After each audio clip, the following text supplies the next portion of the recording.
hours of power, hours of power, hours of power, hours of power, hours of power, hours of power, hours of power, hours of power, hours of power, hours of power.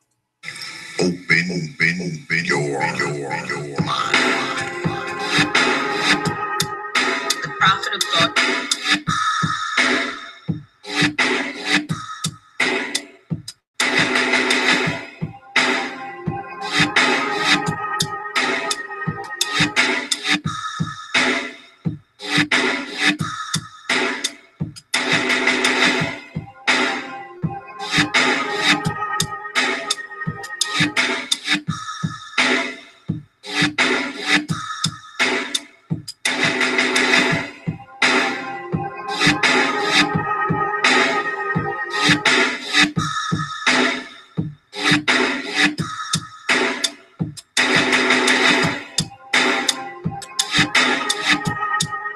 The prophet of God.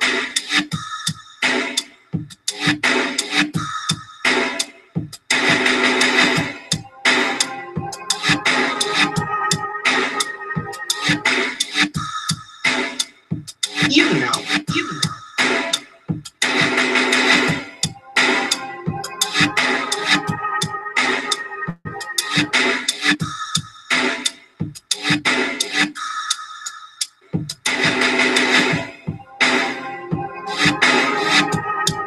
The prophet of God.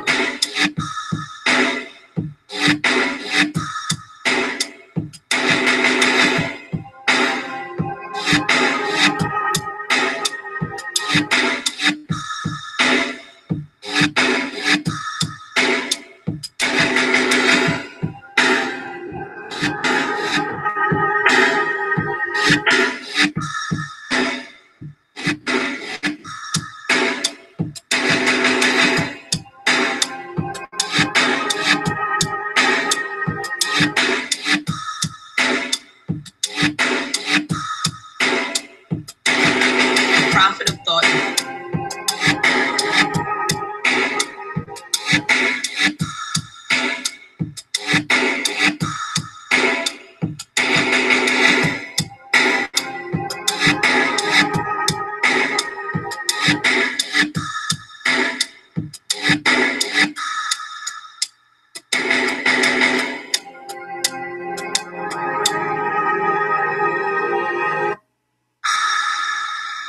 Open your mind, open your mind, open your mind, open your mind, open your mind, open your mind.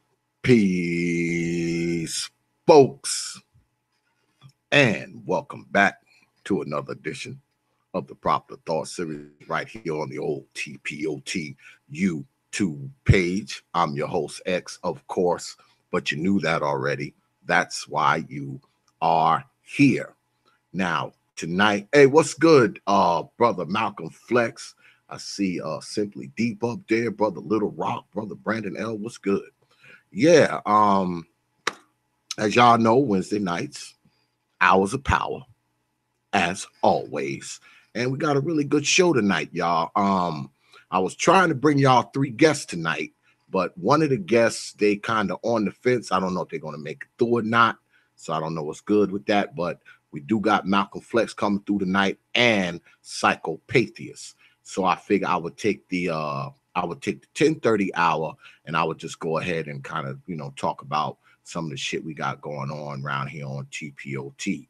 Because we got some new shit coming through, and we got some new shit that I'm working on, and I'll be talking about that during like the 10:30 hour. But like I always do when I start a show off, I want to thank my contributors, my subscribers, my supporters. I got a few donations last week, and even though they done killed my super chat, because y'all know my super chat is down for 30 days over some stupid shit, but people still continue to support a brother. It's amazing how y'all support this platform, man. And this platform is small. This isn't a great, big, gigantic platform, but y'all continue to support it, man. Y'all support it with your views. You support it with your subscriptions. You support it with your coins, and I'm grateful for it.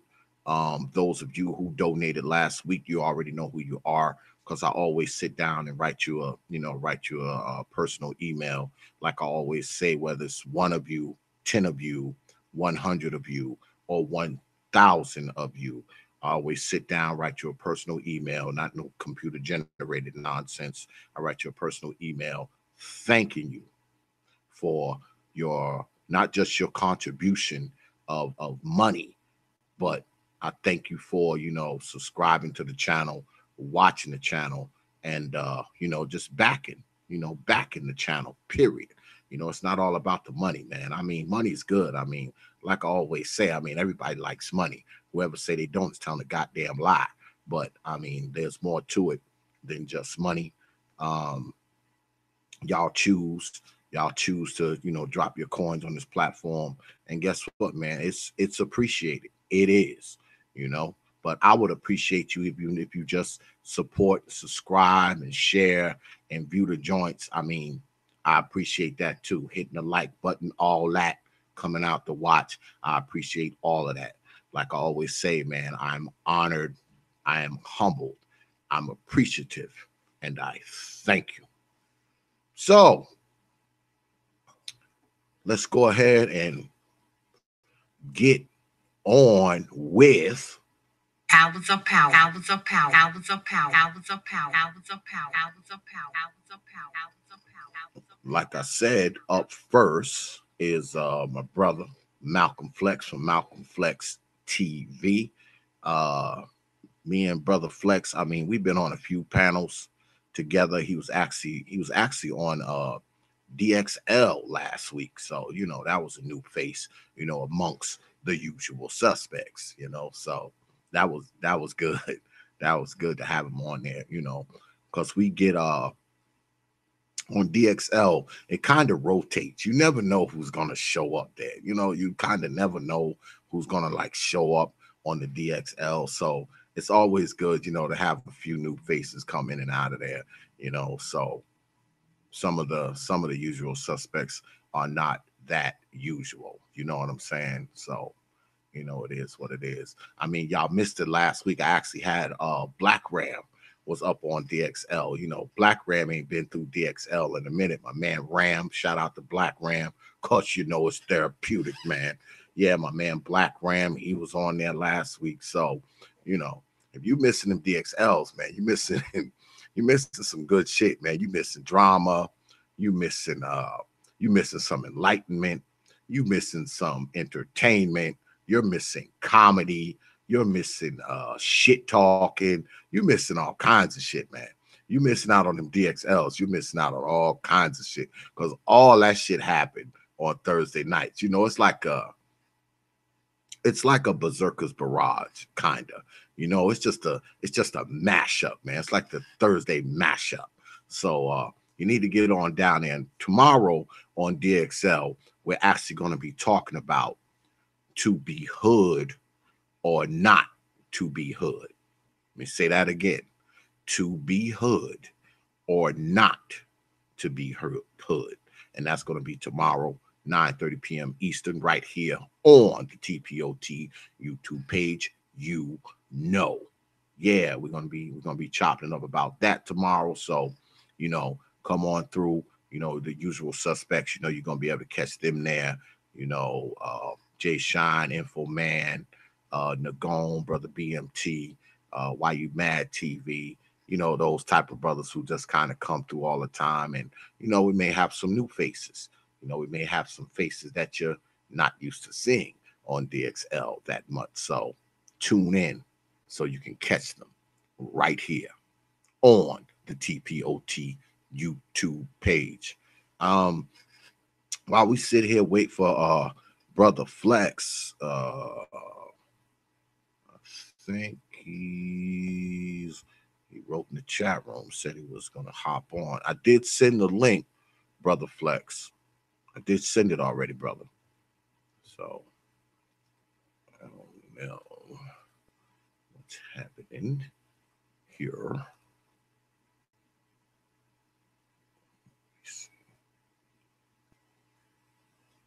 Yeah, see, sometimes I just have to double check, man, because my ass getting old, man. So I find myself double checking myself a lot, you know, like, damn, did I close that door? You know, did I turn that light off? You know, that kind of shit, man. You know what I'm saying? When you get old, you find yourself double checking yourself a lot.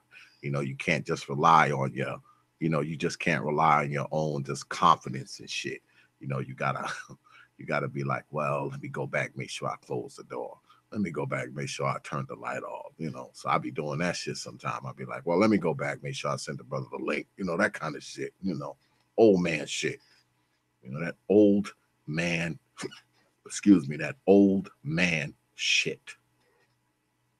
Yeah, but I kind of look forward to chopping it up with brother Flex. You know, brother Flex is NOI, so you know whenever you get an NOI brother in the house, you know you in for some you're in for some learning, man. You're in for learning something. That's just the way that is, you know, because the NOI brothers are NOI brothers are, if you ask me, they are the example of what many uh, black men should be.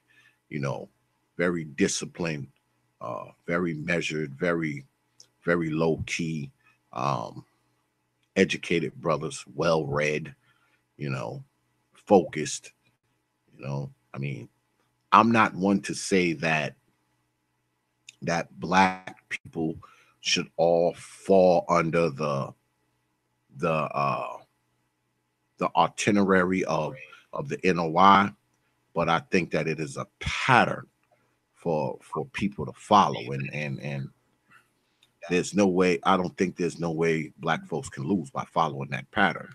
But the guest of Peace, honor peace, has arrived. What's good, brother Flex? peace, Black God. How's you, brother? What's going on, man? What's going on? I was Man, everything's going well, beloved. I was just telling the folks, I said, you know, I'm not much for religion, but I Right, think that when it comes to black folks, many of us should be we should be kind of patterning ourselves behind the the model of the NOI, the Nation of Islam. If more people pattern themselves after that model, maybe we wouldn't have as many problems within black society. You right, know, I mean, if they just follow that kind of model, not necessarily joining, but right, following the model right, of the Nation of Islam, I think that that would be a great improvement of black society just across the board. And I'm talking about for males and females, not just right, men and women, you know. right. But I think it's beautiful that you say that, and peace to the chat room.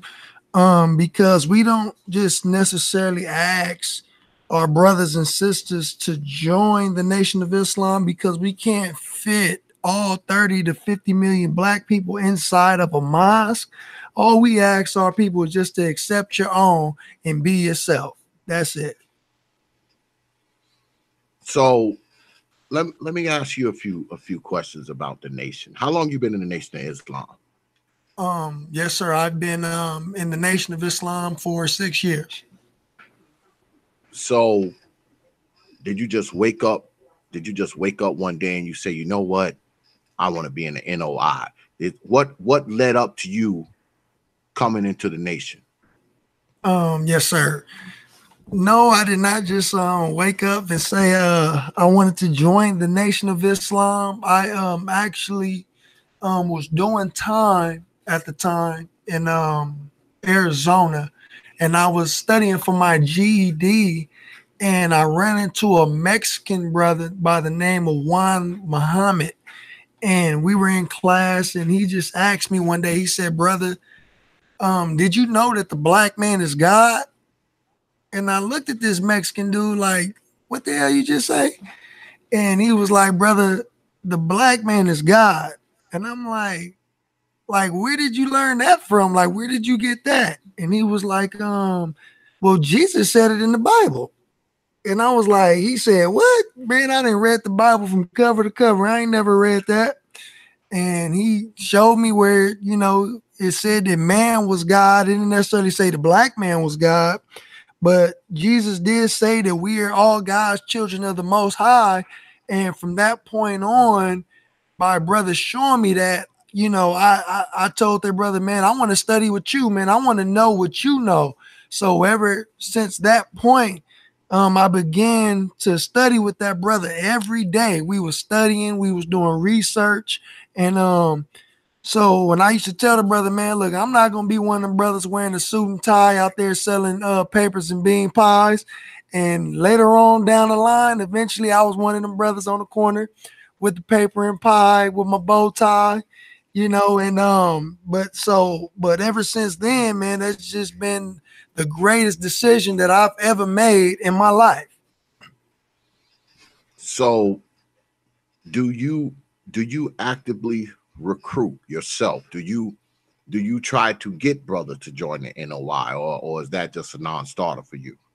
Yes, sir, all the time. You know what I mean? That is the number one program is the resurrection of the dead. You know what I mean? That's the our sole purpose is to help the Honorable Minister Louis Farrakhan deliver the 17 million more to the Lamb of God, the most honorable Elijah Muhammad. So to answer your question, that is a FOI sole purpose.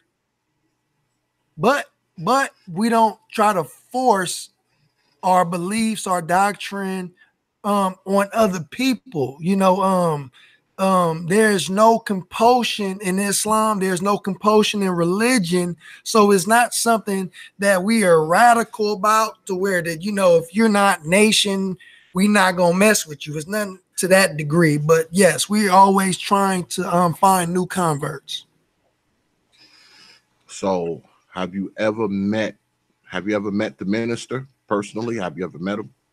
I've been around him. He has spoken to me, doing security for him. Have I ever had the pleasure to just stop and doing what I was doing, shake his hand, hug him, and embrace him? I haven't had the opportunity, but he have given me the greetings and spoken to me personally.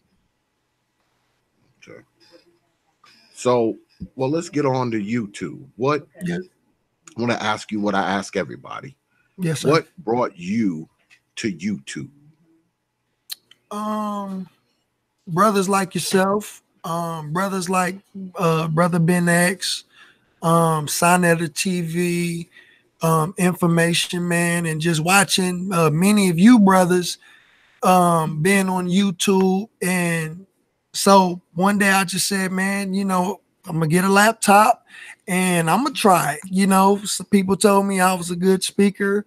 So, a lot of brothers like yourself inspired me to come on and try to spread awareness and to my people.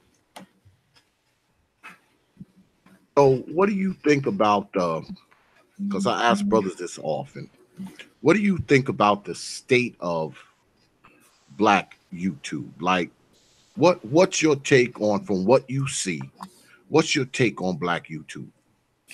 I think how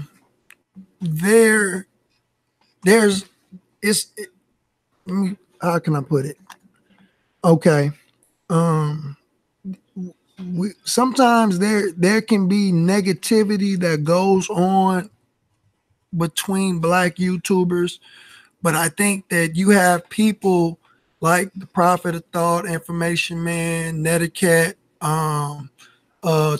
Too Black, Too Strong, Mega Cast, Brother Ben X. You have other entities in the Black YouTube world to balance out the negative that's in the Black YouTube world. I mean, a lot of the times when I click on some of these live videos and listen to brothers and sisters, there are a lot of times where we're not talking about anything. You know what I mean? But you have brothers on the other end of the spectrum to balance it out, to give it balance. So we have there's a major variety in the Black YouTube world to where you can get a little bit of everything. We got sisters with the Fly Nubian Queens. We got the Brothers in the Nation. We got brothers do the comedic sciences. You got your Nuopians. You got a little bit of everything. Your Boyce Watkins. We got a little bit of everything. You know what I mean? So I think that everybody don't have to have the same lane. You know, my thing is, as long as we can come together and promote a positive image of black people instead of a negative image, because we get enough of the negative image coming from our open enemies, coming from out of the Zionist Jewish community, out of the white community, pushing negative images of black and brown people, when we can kind of balance it out and counteract it with positive images of the black community. And I think if we can do that, you know, I think we can accomplish much in the black YouTube community. Do you think that brothers like myself, I put myself in there too, Right. do you think that the brothers, do we spend too much time talking about, you know, the bad shit in black society? Do we spend too much time talking about the problems and the crises? Do we spend too much, in your mind, do you think we spend too much time talking about that kind of stuff? Well, I believe that the problems are what they are, you know, and a lot of us, most of us know what the problems are. And not only we should talk about the solutions, because we spend a lot of time talking about the solutions as well as the problems, but we don't spend a lot of time acting on the solutions, you know, and that's a difference. You know what I'm saying? When we put our words to actions, then, you know, there's not a lot of time for talk, you know. And that's one thing that I love about the Nation of Islam, is that not only we talk, we can talk about the problems, we can come up with the solutions, but we are also able to act on the solutions instead of just talking, you know what I mean? Because one thing that our people do not want to hear all the time is lip service. You know what I mean? So we can put our words to action, then, you know, there won't be no wasted time. You know what I mean? We waste a lot of time just talking instead of acting. You know, and I actually, not me, I won't say that I have a problem with people that just talk, but I mean, at some point, you know, if we really want to see change, we have to be the change that we want to see. Agreed. As far as YouTube is concerned, are there any channels where you just won't go, where you just, you know what, even if they invited you, if they say, Brother Flex, come up on my stream, you're gonna be like, nah, no right. Good. Is there any platforms like that you see, you know, in that way, where, you know, you just have to stay away from those platforms altogether? Right. Yeah. Yes, there is. You know what I mean? And because we have brothers and sisters in our community who, because I am a Muslim in the Nation of Islam, and because what I represent, they make themselves enemies of the Nation of Islam, you know, and because of what I represent and who I am, see, people don't want to find the common, how can I say it? The common ground between one another on where we can unite and where we can be family and where we can have love between brothers and between sisters. People, and the minister always teaches us to put our petty differences to the side, you know, because when the funk really hit the fan, I'm not going to just sit back and allow my brother or my sister to be attacked by anybody outside of our community. See, and this is the type of mentality that we take wherever we go. But our people who don't have the same teaching and the same training, you know, we get the spiritual gang banging, we get the intellectual gang banging, and so to where, because you over there and you getting Dianetics from the Church of Scientology, I don't view you as my brother. I don't view you as my sister. I get this in my comment sections a lot, you know, where people attack me. because, this is my choice, but they don't view me as a brother. They view me as an enemy. So when I know that I have brothers and sisters who are hostile like that, I wouldn't put myself in a position to go on their platform to have a pissing contest. You know what I mean? I'm not going to go on a platform where I know I'm going to be disrespected. I know I'm not going to get a fair share and find some type of understanding and common ground with this individual. So me personally, I'd rather just separate myself from that until Allah is able to, soften up their hearts a little bit, and so they can understand that I'm just a brother. You know what I mean? The nation, the minister, man, we all one big family. Now, you said in your answer, you said that they have made themselves enemies. Right. They made themselves enemies of the nation, enemies of Islam. What do you mean by that when you say enemy of the nation? Well, see, the thing is, with our people, we look at all original people as the original family. We are all family.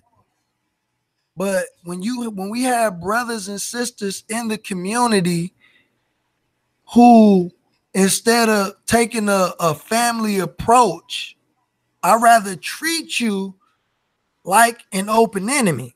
You know what I'm saying? I mean, even in the nation, even dealing with white people, even dealing with Jews, we still have a level of respect for the enemy. But some of our people in our community that don't even give us the same respect that we will even give the enemy. See, just because I said the white man is the devil, or the Talmudic Jews are the synagogue of Satan, doesn't give me the right to just outright disrespect them. You know what I'm saying? The Honorable Elijah Muhammad told us not to make mockery of them. But we have people in our community who do this to us, people, brothers and sisters who look like us. So we're not saying that they are our enemies, but they will rather take an approach and make themselves an enemy to the Nation of Islam when they ain't got to do that. Because we they family. You don't have to be against me, and I don't have to be. Matter of fact, I'm not against you. But for some reason in your mind, you have it that you're against me. You know what I'm saying? So when I mean by that they are making themselves enemies to the Nation of Islam, is because they want to be in direct opposition to the Nation of Islam. You know what I mean? So that's what I mean by that, beloved.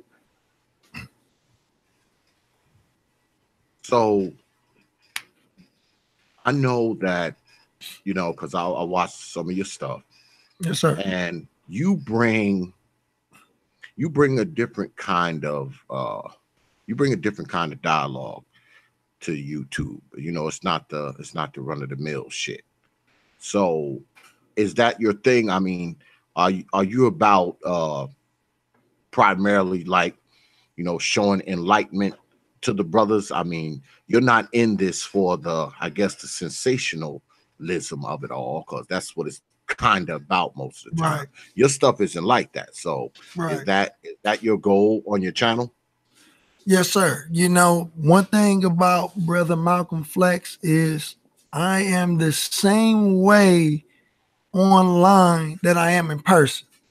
The person that we all see on the internet, I'm the same exact way.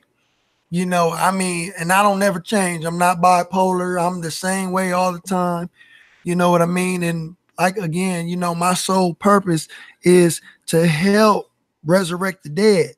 So this tool that we have, that we call the internet or social media, is a tool that can allow us to reach the masses of our people even faster. You know what I'm saying? And we can reach more of our people at a greater distance at a quicker time.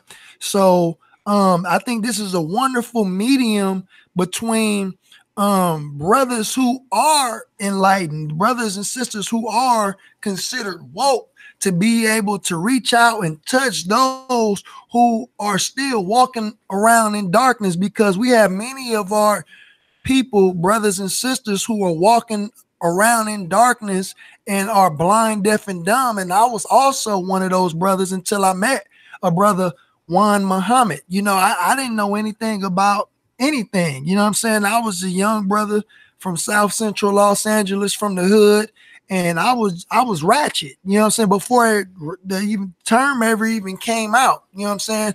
I was hood. You know, but the seed was planted, you know what I'm saying? And if we can just plant a seed, then Allah, God himself, will water that seed, and we will begin to see our people begin to sprout up and start to grow towards enlightenment. You know what I mean? So yes, you know, I don't do this for vanity reasons or purposes, you know, or for money. Like you mentioned earlier, you don't, it's not about money, you know, because his money is fiat money. These are promissory notes. You know what I'm saying? It's not backed by anything real. You know what I mean? So it's not about the money, but it's for the love for the people, and that's what matters. Exactly. Now, I know you're a well-read brother because, you know, full disclosure, y'all have been on panels with Brother Flex before. You know, it's not like we just meeting. Right. just right. putting that out there, y'all. Right. You know, Yes, me and sir. brother, we've conversated before. He was actually on the DXL broadcast last week, you know, like I Right. told y'all earlier. So, you know, I don't want y'all to think, you know, he just somebody that kind of fell out the sky and shit, you know. But anyway, Right. what kind of books do you read? Let's talk about Malcolm Flex for a little bit. What kind of books do you read, brother? Matter of fact, I got a one book right here that you brought it up. This right here is called The Book of God, an encyclopedia proving that the black man is God, by student minister Dr. Wesley Muhammad. You know, I have a lot of books as far as things that can educate black people on our history of who we are. You know, books like The Secret Relationship Between Blacks and Jews. I have all of the Messengers books. And anywhere that I can probably get some good information, like Dr. Frances Cress Wilson, she has great books. One in particular, the ISIS Papers, is a great read. You have great books by brother Sheikh Anta Diop. I mean, there's a variety of different authors who has good information. But one thing about the reader is they have to be able to decipher the information that they're getting is correct or incorrect. Because one thing that we tend to do as a people is, as the minister would say, become intellectual swine. And many times we begin to consume anything without ever vetting the sources that we are reading. You know, so we have to constantly cross-reference and do our diligent research to prove in what we read to be correct. You know what I mean? So yeah, you know, your brother do a lot of reading and researching as well, you know, to vet what I'm reading. And I think that is very important. So Is there anything that you read that you know that people that might not be on that you can share with us? Not really. Right. Well, I could tell you books that I have. I'm not in the middle of reading a book right now, but Right. one book that I have that I've read like more than once, and it's like my favorite book. It's the biography of Malcolm X. I read that book probably about 4 times in Right. my life. I'm not in the middle of reading a book right now because my season is up, you know, and my business is crazy right Right. now. Right. But right before I was actually reading a book by Dr. Cornel West. I've read a couple of his books as well. Right. I read different kind of books though. I mean, I read all kinds of shit. Also, I read novels too because I'm crazy like that. Right, like John Grisham. Yeah, I read John Grisham. I'm a Big Bad Wolf. I read that. about 6 months ago. First to Die, Second Chance. You know, I read shit like that too. Right. I pretty much read anything I get my damn hands on. Right. Most of the time. Right. But I also do a lot of reading of geography books, because in my house I actually have, teachers books, for really? geology, biology, physics. I read a lot of those books when I have time. I do more reading in the winter than I do like in the spring and summer, because spring and summer I'm working my ass off. Right. So by that now, fireplace with a cup of hot chocolate. Reading not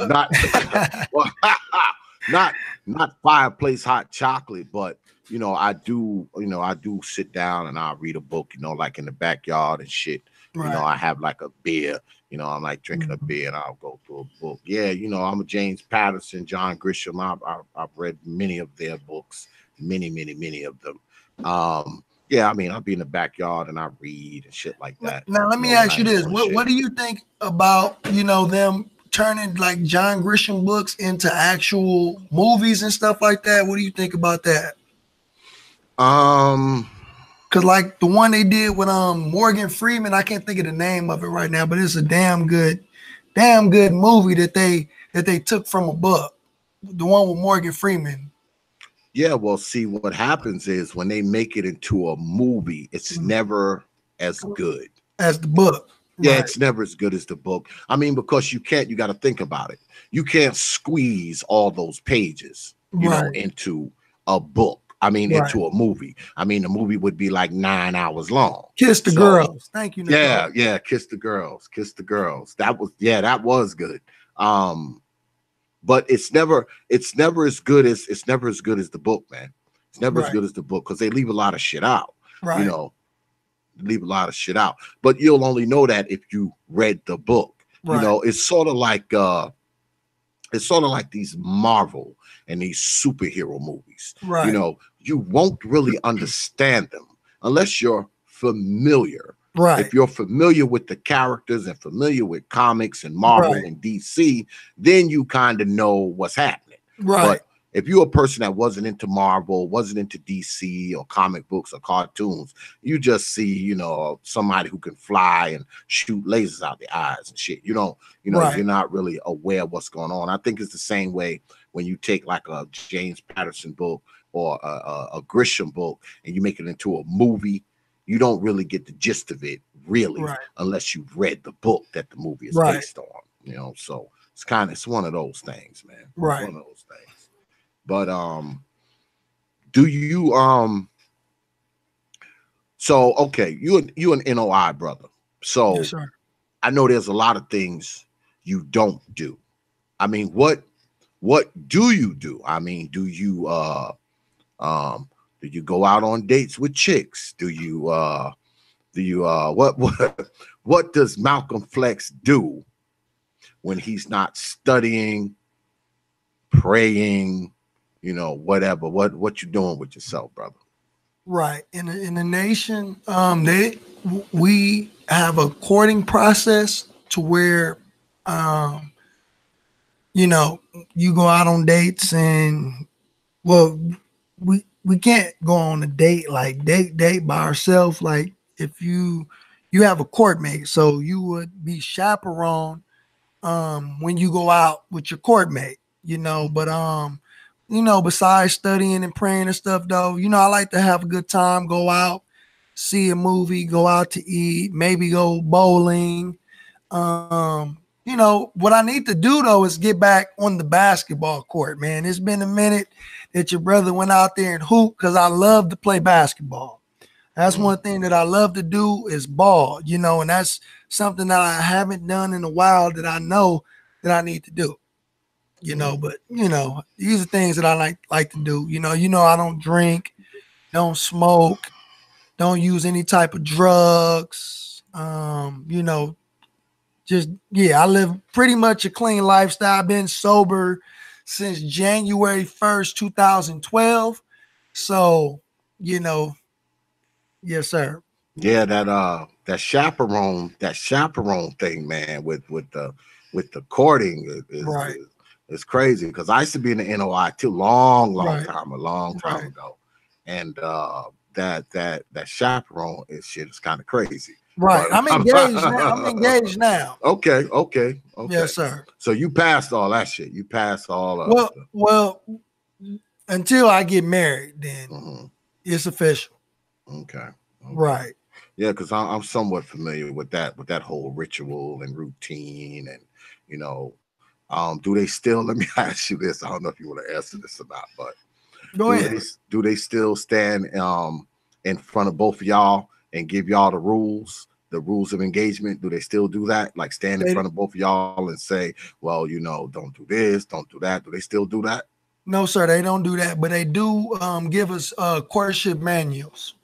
Oh, so So yeah, they handing out the books. Now, see, right, back then there was no books. They weren't right, giving you like a book. They would stand in front of you and say, okay, look, this is gonna be this way, this is gonna be that way. So now they just hand you a pamphlet and say, read that. right. Yes, Oh, sir. okay. Yeah, they give us courtship manuals. Okay. All right. It's still kind of weird though, but but it's a beautiful thing, beloved, because family is marriage is the foundation of family. You know what I mean? And family is the foundation of a nation.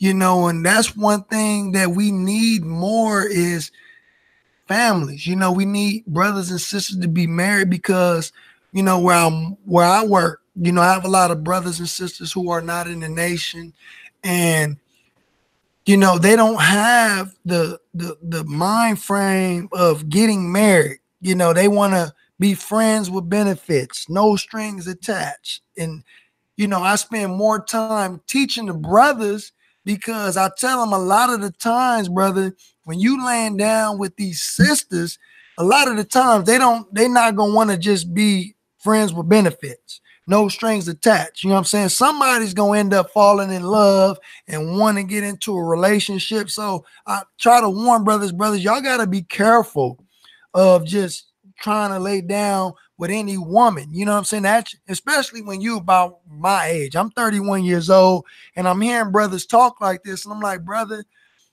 have you considered of starting a family? You know what I'm saying? Getting married, having children. You know what I mean? Because, trying to be a player all your life. My dad, he's 60, and he hasn't been married since my mother passed away. And I was 4 years old when she passed away. And I'm like, Pops, like, you don't want to be a player all your life, man. If you with a woman, why don't you just go ahead and marry the sister and just make it official? You know what I mean? So I believe that if we have brothers and sisters who want to get married, that got strong marriages, and we are building families, then we will be able to build a strong nation, man, a strong black community, just based off the the structure of marriage. You know what I mean? Because we live in that how to be a player culture. You know what I'm saying? So, I think it's a beautiful thing if we can just get back to the old days and how it used to be. And I believe that we can start beginning to see some change. well, I asked you earlier about, people following the pattern, Right. Of the NOI. Should that also extend over to dating and mating and Oh, yeah. engagements and marriages? Should Right. we be following that pattern? Right. Yes. Because the Honorable Elijah Muhammad teaches us that there were 3 sciences that the enemy took out of black schools. And he said that the sciences were the sciences of business, the science of warfare, and the science of mating. And a lot of times, and I can't say I was a victim, but I was a victim to cultural norms to where I thought it was okay just to have baby mamas. You know what I'm saying? I thought it was okay to be a baby daddy. You know what I mean? And then a few years later, I looked up and realized, like, damn, I mean, I appreciate my children, but what the hell did I get myself into? You know what I mean? So I think that we can avoid a lot as young adults if we go about it the right way and we choose the right people that are for us. Because a lot of times we think that we are in love, but it's really lust.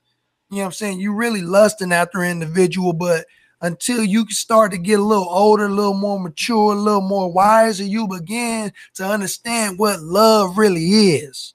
You know what I'm saying? Love is not something to where you go into the relationship with a back door. You know what I'm saying? You don't just go into it looking for every little reason to leave the relationship. You know what I'm saying? To me, that's not love.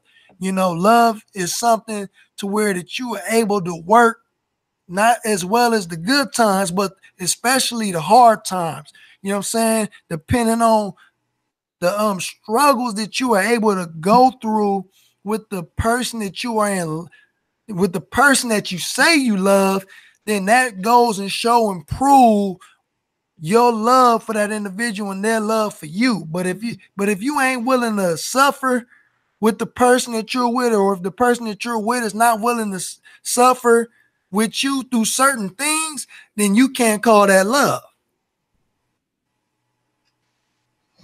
Yeah, well, me personally, I'm all for a more, especially when you talk about people coming up, because don't get me wrong, I'm a true believer that people can do whatever they want to do. All right, especially if they're adults. Right. The problem with me is when people start to bring children into the mix. Right. I mean, because see, they didn't ask to be here. I mean, you're an adult, you're grown, you can do whatever you want. No one can tell you what to do.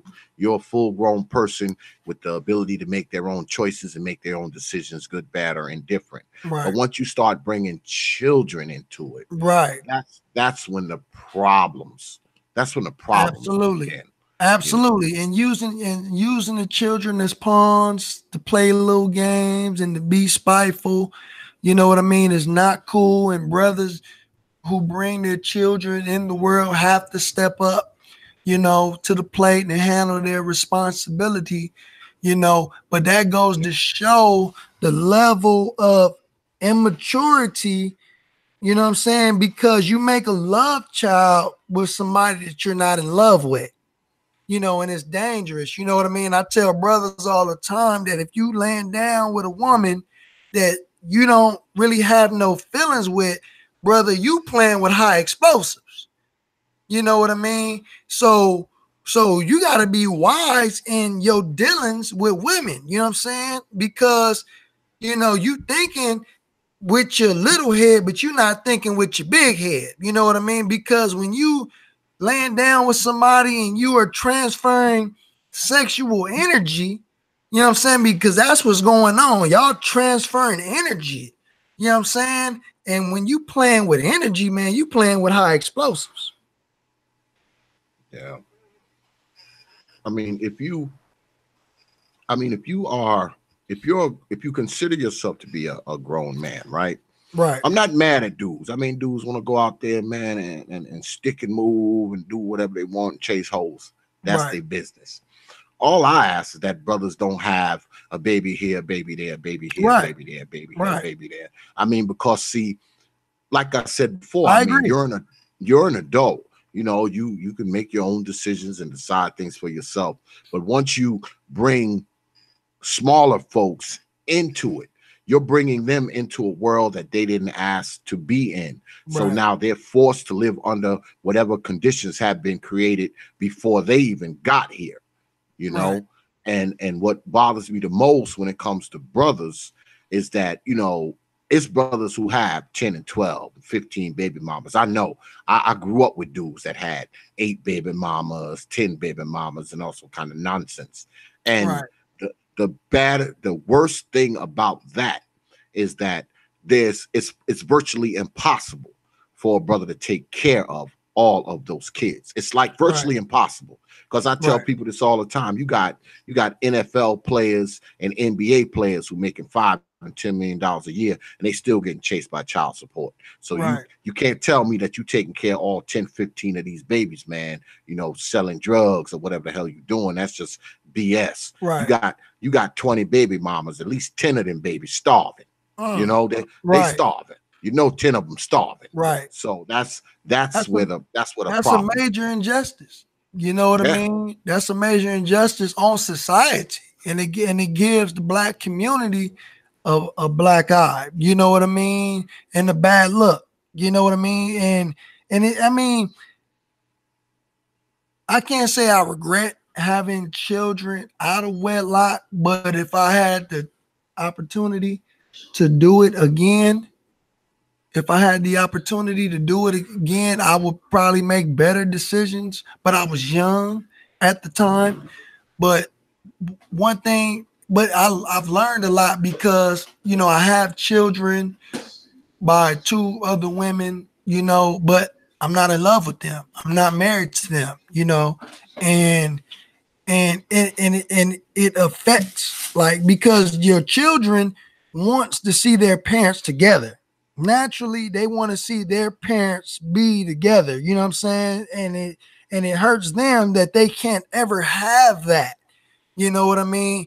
And because those 2 individuals wasn't compatible in the first place. They just, you know, just had that lust for one another and came together, and here's a child. You know what I mean? So I agree with you wholeheartedly, beloved, that I think that brothers, and let me say this.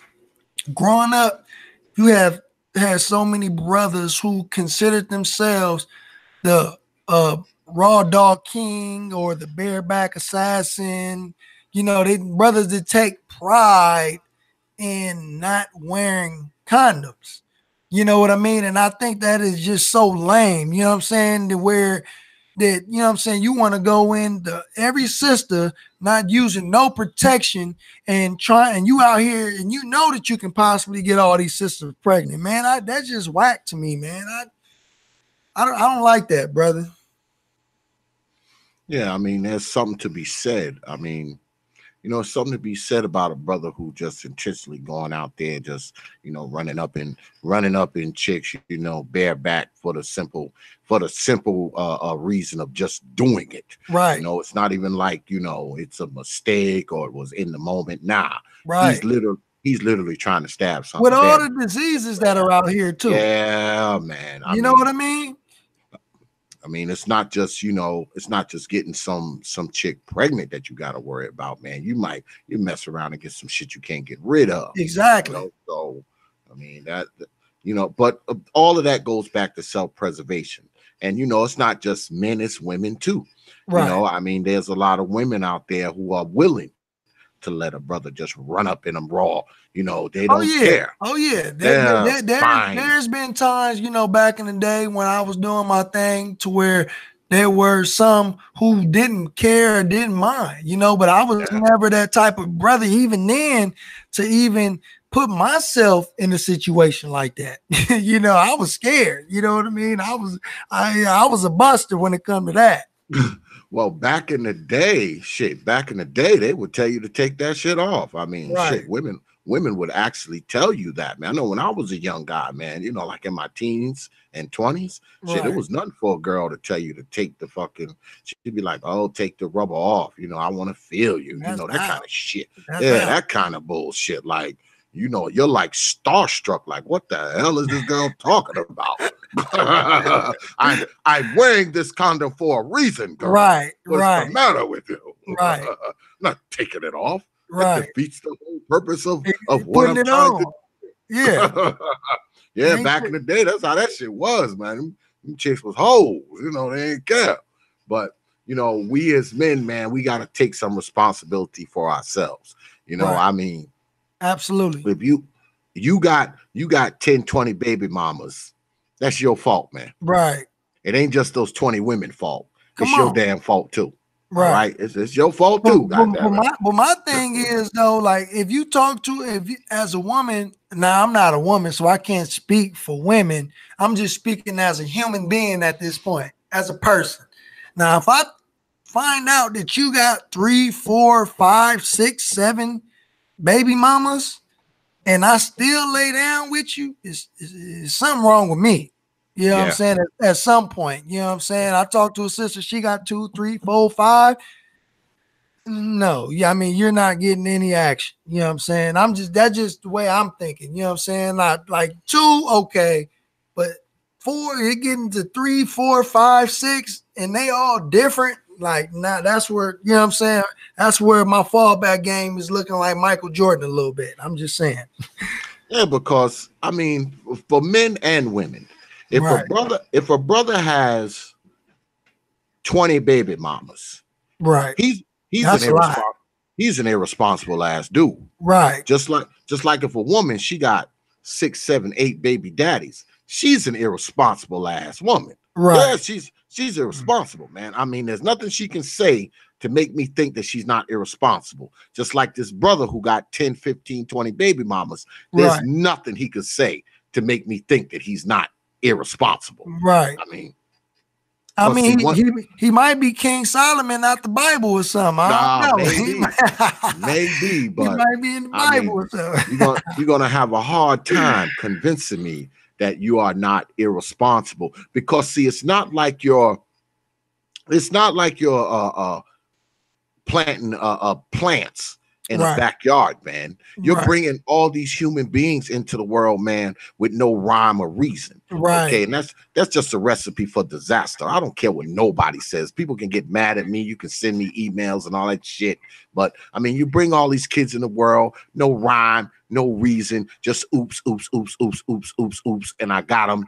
I mean, that's what's wrong with black society right now. We got a bunch of people having kids who shouldn't freaking have them. You got a bunch of people who got kids who can't afford to take care of them. They have feeding kids, have clothing these kids, have housing these kids. So anybody who just bringing freaking kids in the world just on a whim is a goddamn fool. I don't care what you say or how much of a blessing you tell me your kids is. If you study bringing them in this world, male or female, if you study bringing them in this world with no rhyme or reason, no plan, no understanding of what it's about to even have a kid, not only are you doing those kids a disservice by bringing them into this world, you're also a goddamn fool. Right. And you still a kid your damn self. You know what I'm saying? And that's one thing that the nation is trying to do, is trying to make men.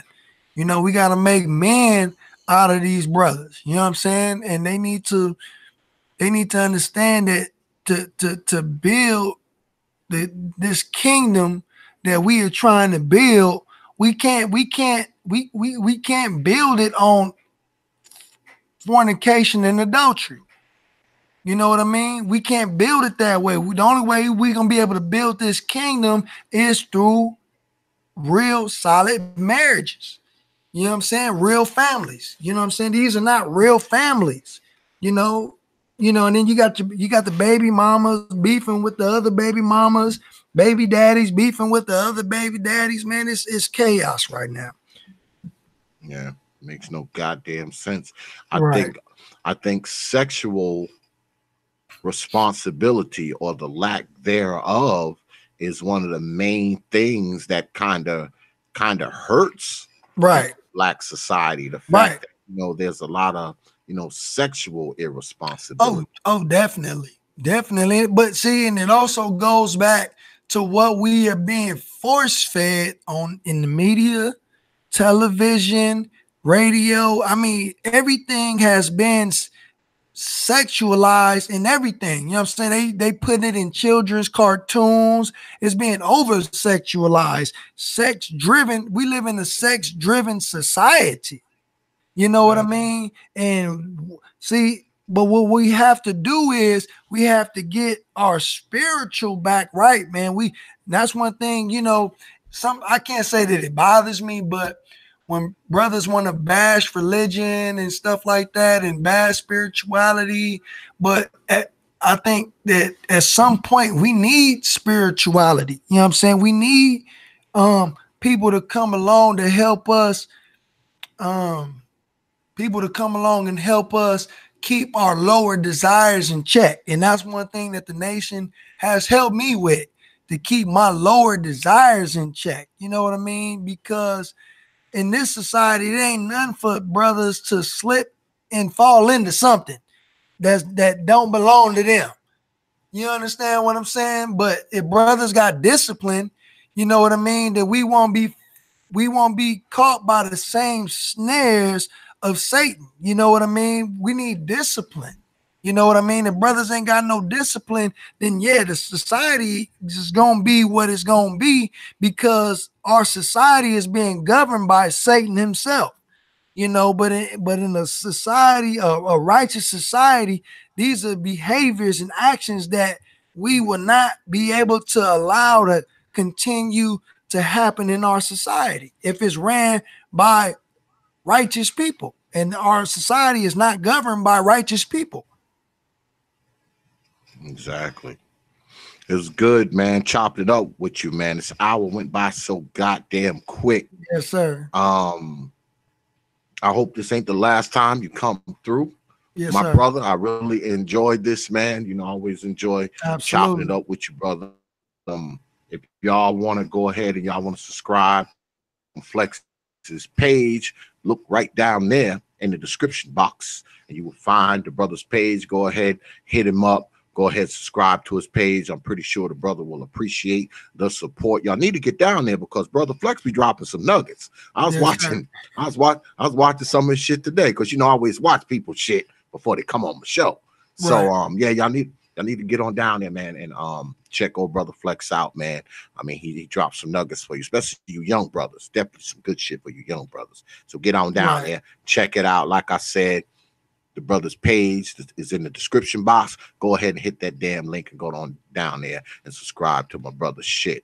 Once again, Brother Flex, man, I appreciate you coming through, man. Appreciate you too. You know, don't hesitate to come through on those Thursday nights, man. I know they get a little wild for you, man, but you know. Oh no, it's all good, beloved. I mean, I'm around it every day. You know what I mean?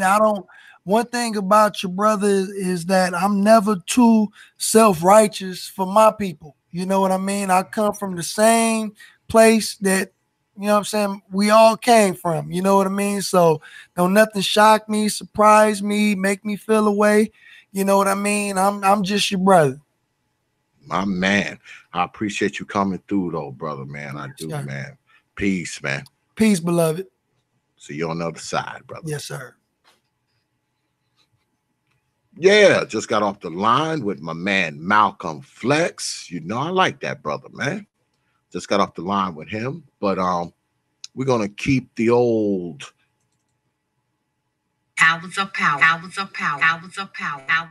Yeah, we're gonna keep it moving along. Because up next is brother SYKOPATHiest. I don't know if he pronounces it SYKOPATHiest or SYKOPATHiest. I don't even know. But before I bring on brother Psycho, we're gonna have a little chit chat for a few minutes. Because I want to talk to y'all about this new thing that we got going on T.P.O.T.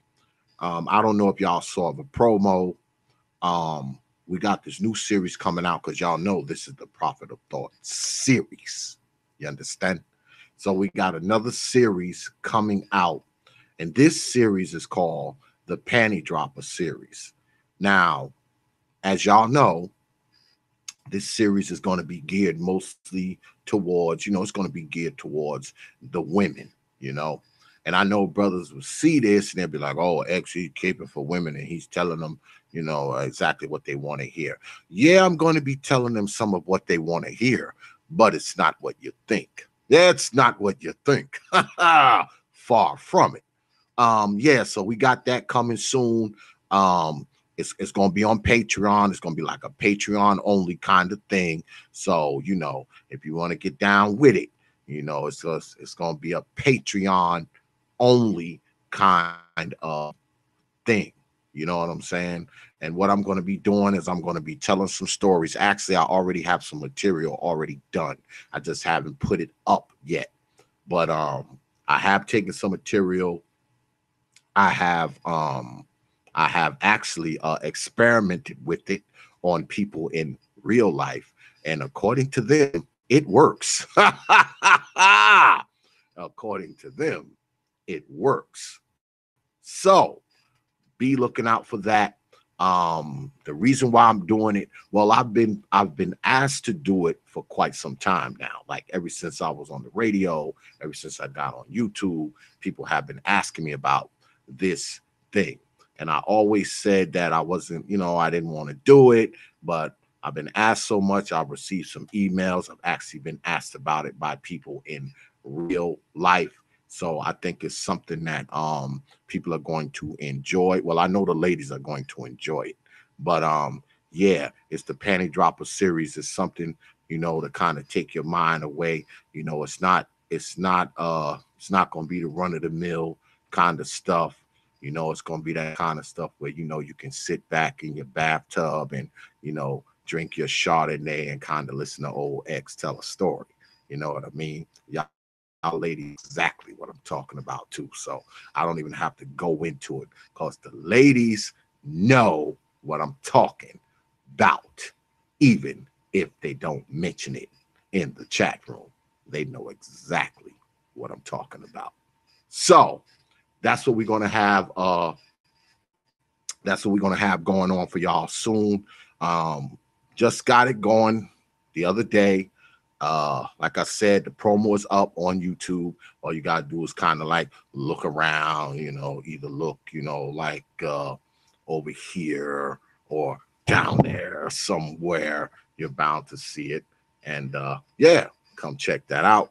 It's the Panty Dropper series, T.P.D.S, something new from T.P.O.T, and it's coming out soon. And I can't wait to put something out there and see what kind of feedback I'm going to get from it. Because like I said, I actually tried it out on some people in real life, and they say it works.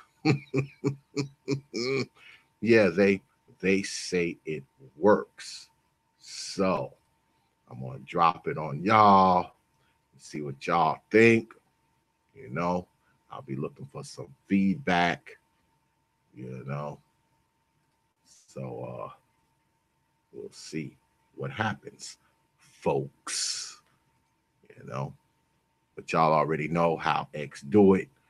So, like I said, the ladies already know. The ladies already know what I'm talking about. They already know what I'm talking about. They already know what's good. So I don't even have to explain it too much further. But I just sent my man SYKOPATHiest the link, so he should be coming on. Oh, there he is. All right. Next up on the old Hours of power. Hours of power. Hours of power. Hours of power. Hours of power. Hours of power. Hours of power. What's good, brother Psycho? Peace. What's going on, Prophet? What's going on with you? Well, same old shit, man. I've been trying to get brother Psycho up here for some weeks, man. Yeah. Schedule's been clashing, but yeah, I apologize for that. Yeah, no doubt. Now, I'll start off and I'll ask you, just like I ask everybody the same question. What brought you to YouTube? Originally, or what made me start this channel? Because this isn't my first channel. Well, so, what brought you to YouTube originally? Okay. Originally, what brought me to YouTube was sports. That's what actually originally brought me to YouTube. Like a lot of other YouTubers, I'd kind of just, used to come to YouTube periodically to watch certain videos or whatever. People drop links or whatever. Watch music or whatever. And I made my original account back in like 2006. And that was just so I could comment videos and put stuff in playlists and stuff like that or whatever. I actually didn't start becoming a YouTuber and uploading videos until 2009 was my first time I uploaded videos. That was 10 years ago. And again, it was sports related. There was a sports community that I was a part of, football mainly, where we all just talked a lot of shit to each other, pretty much for the most part. You know, I'm a Redskins fan, so you know, we used to talk a lot of smack to you know, Eagle fans and Giant fans and Cowboy fans and everything else. And you know, we used to lay bets down and all types of other stuff. It was a big thing that we had going on over there. And I started off doing that. And then I had drifted off into the hip hop thing because I'm an MC. I got a hip hop background, and the battle rap scene was starting to take off.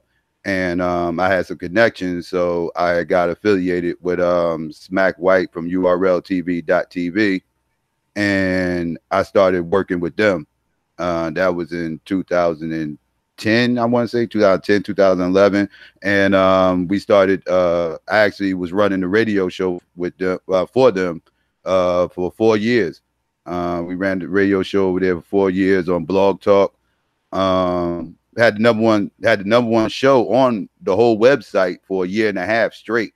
For a year and a half straight, we had number one show on the whole website in the entertainment department. So our show was jumping. You know, we made a lot of moves. You know what I'm saying? Made a lot of connections, did a lot of heavy promotion, running events. I helped run the website.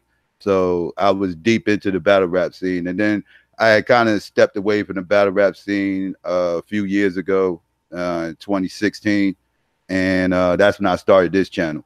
And I actually wanted to talk about a whole lot of deeper things other than battle rap and sports and everything else. Like I just kept, like when I was doing the sports thing, I felt like I was in a box.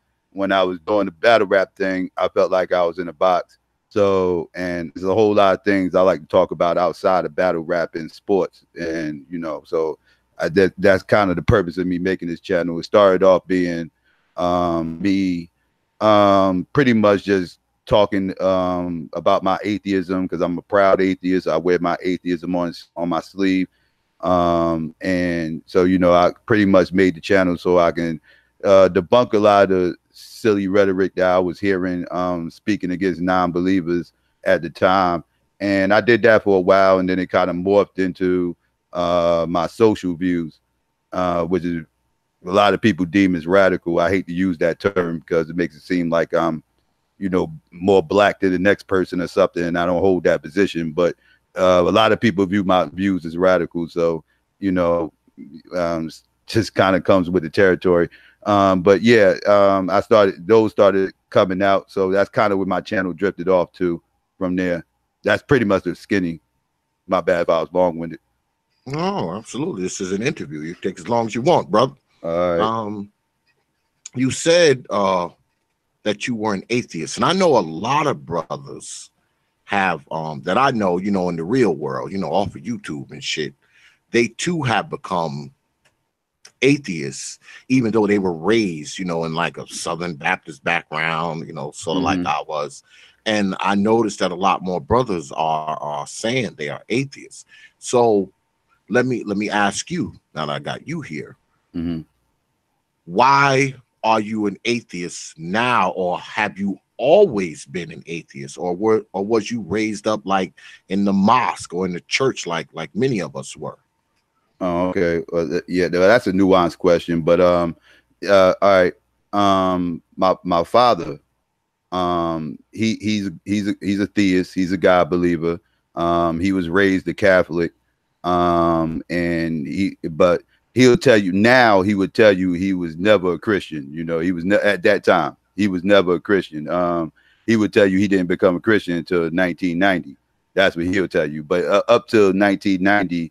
He was a Catholic, you know, but he always believed in God. But, you know, Catholic beliefs, if you're familiar with Catholic beliefs, they're not very religious, should I say. You know, like they have a religion, they believe in God, but they're not very religious within their beliefs. You know, like it's not like like you were saying, the Southern Baptists or whatever, who's very spiritual, very religious within their belief systems. You know, they have certain views they really hold hard, while Catholics kind of like, you know, very flexible within their views and everything. It's not the same.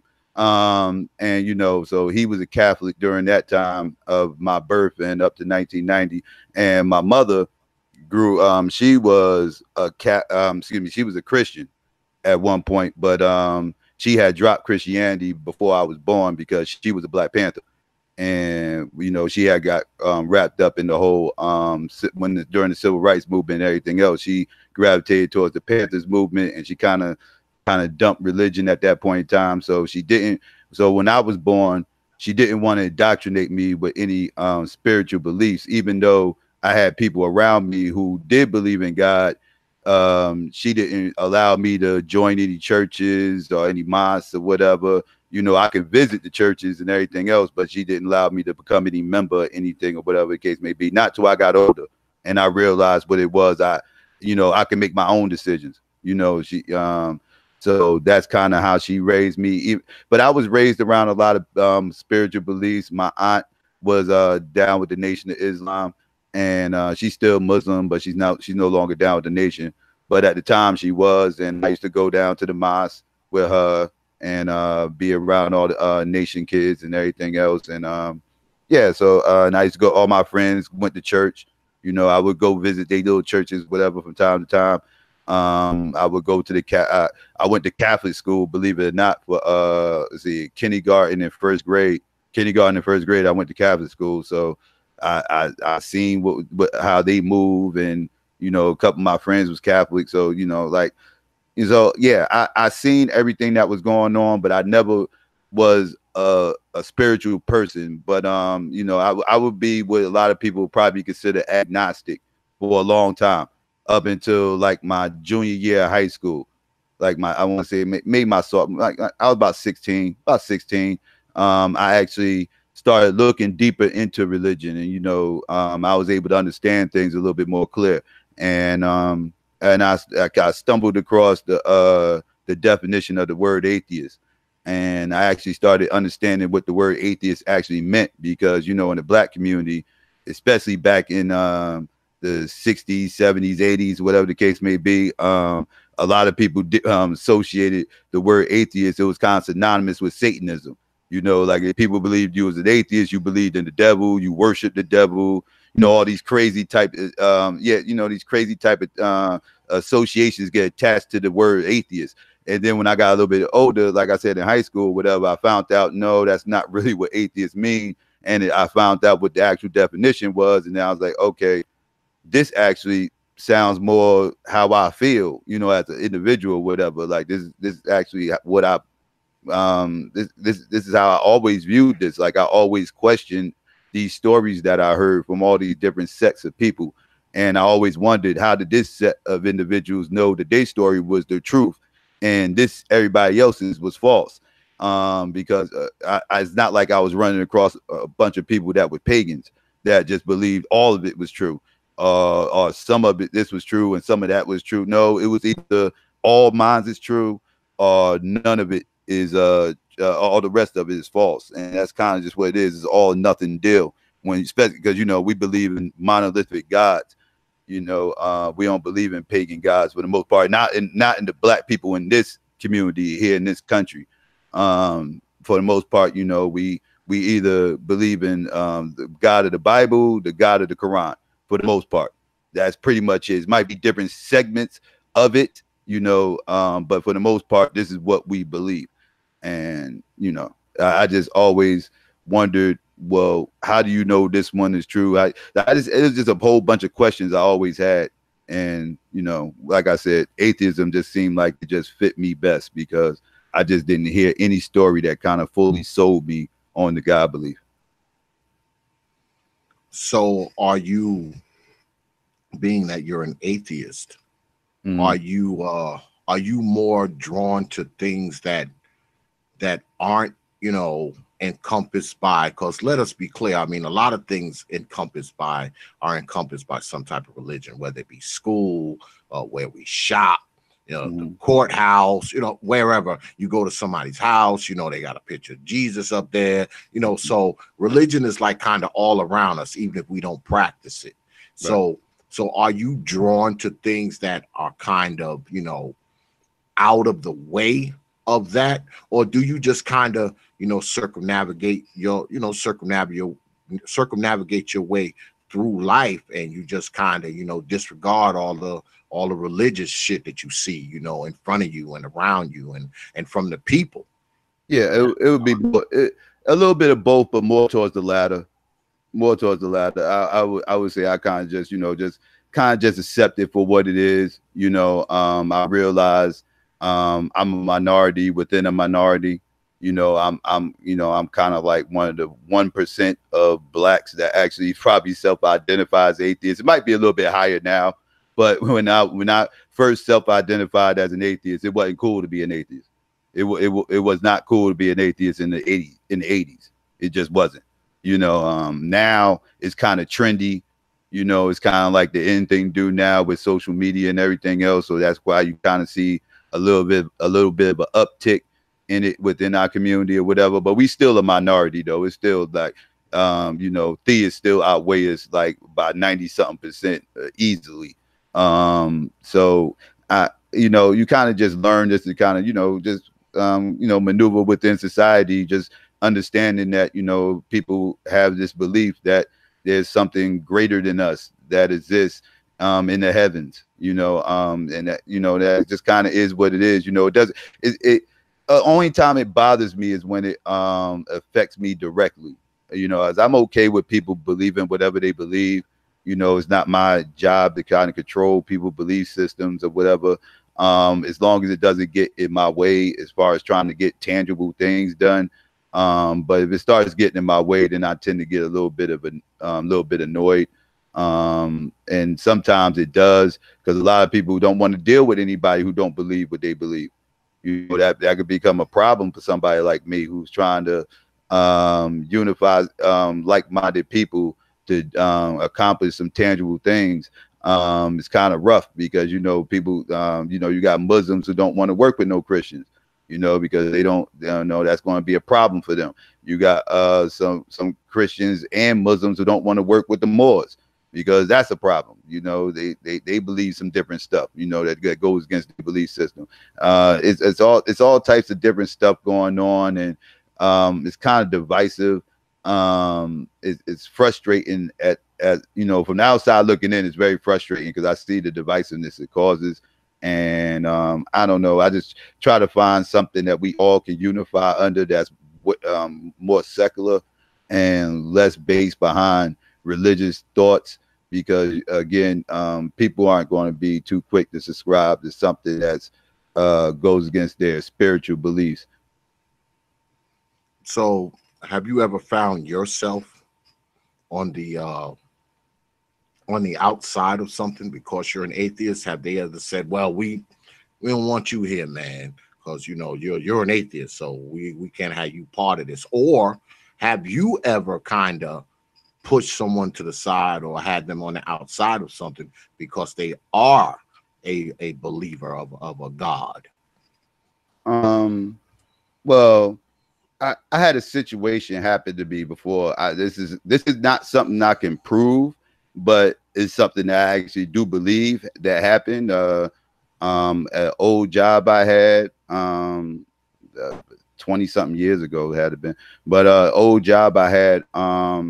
I actually really needed the job at the time too, because my seed was about to get ready. It was getting bigger, whatever. I had mouths to feed, but I had this job, and my manager was a deacon at this church, very spiritual guy, and he's a deacon at this church.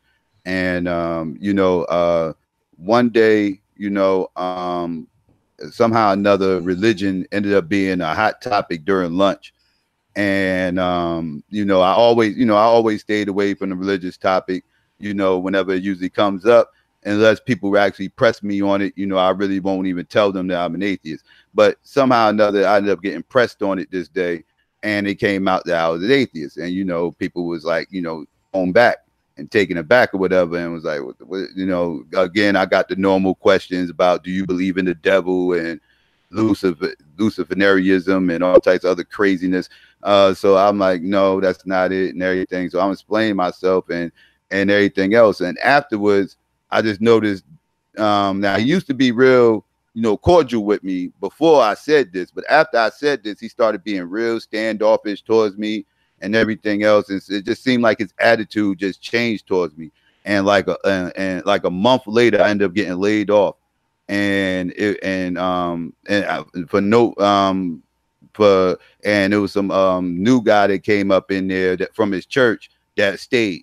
He was there less time than me, and he ended up staying, and I ended up leaving. And I know it had everything to do with him finding out that I was atheist, and of course his man's being part of his church and everything else. I just think that in my head, I believe that had something to do with something. And again, I can't prove it. I just believe that. And as far as your second part of your question was, yes, I will keep certain people out of my life if I feel like they're overzealous within their beliefs. If they're like, there's a certain female that I've known for many years who I kind of avoid to this day because she's very, very spiritual. She calls herself a prophetess. She hears voices, and she swears God is talking to her and everything else. And every time I talk to her, she's trying to convert me, and it just turns into a long discussion about religion, and she's constantly trying to pray, and it's just a headache, and it's just like I just don't even want to deal with it. So I kind of avoid her because of that. So like I said, if it's certain situations like that, I will avoid it just because I just don't want to have the same conversation, the same circular conversation over and over and over again. So yeah. Yeah, well, I get that because I know quite a few people who are very zealous when it comes to church and the Bible. And I tell them all the time, you can't make someone become religious or spiritual. That's something they have to come to on their own volition. I mean, you can even pave the road for them, but they eventually have to walk down it. And I'm kind of weary of people who say God always talking to them anyway, because with all these people that God got, all these millions and billions of people on the earth, he stops and talks to you. He's got time to talk to just you. And then you know what they tell me? They say, well, he's in many places at once. I'm like, yeah, so I guess he's stopping in all these places at once, talking to all you people who say he's, giving you these 2-hour-long conversations. But that's real. Yeah. I mean, it's just crazy. So do you think that we as Black people, would we be better off if we didn't have such a belief or faith in religion and a God? And would we be better off as a people if we weren't so entwined in religious religious practices and church and things of that nature? Yes, I believe we would. I know it's impossible and that will never happen. But if I could make that happen, yes, I would totally attempt to, because I do believe that religion is a crutch for many people. I believe again, but it would have to see. Now, when I say if I could get rid of it, let me specify. If I can erase the fact that this whole God belief ever existed in their head, I would do that. But I don't know about having everybody quit cold turkey and they still know that and they still understand that the God belief exists. Because at that point, I would be nervous about what some of these people might do that believe in God, because at that point they might it might trigger them to start acting out or whatever, lashing out. Because I hear where some of these God believers' minds immediately go when they tell me that because they ask me questions like, well, if you're an atheist, what's stopping you from raping somebody right now? What's stopping you from killing somebody right now? I get wild questions like this, right? Morality arguments or whatever. And when I hear this, it automatically makes me wonder, well, so you're telling me your belief in God is the only thing that's stopping you from raping and killing somebody right now, is the fact that you believe in God? So you're telling me if God wasn't real right now, you're just going to go and start raping and killing people tonight?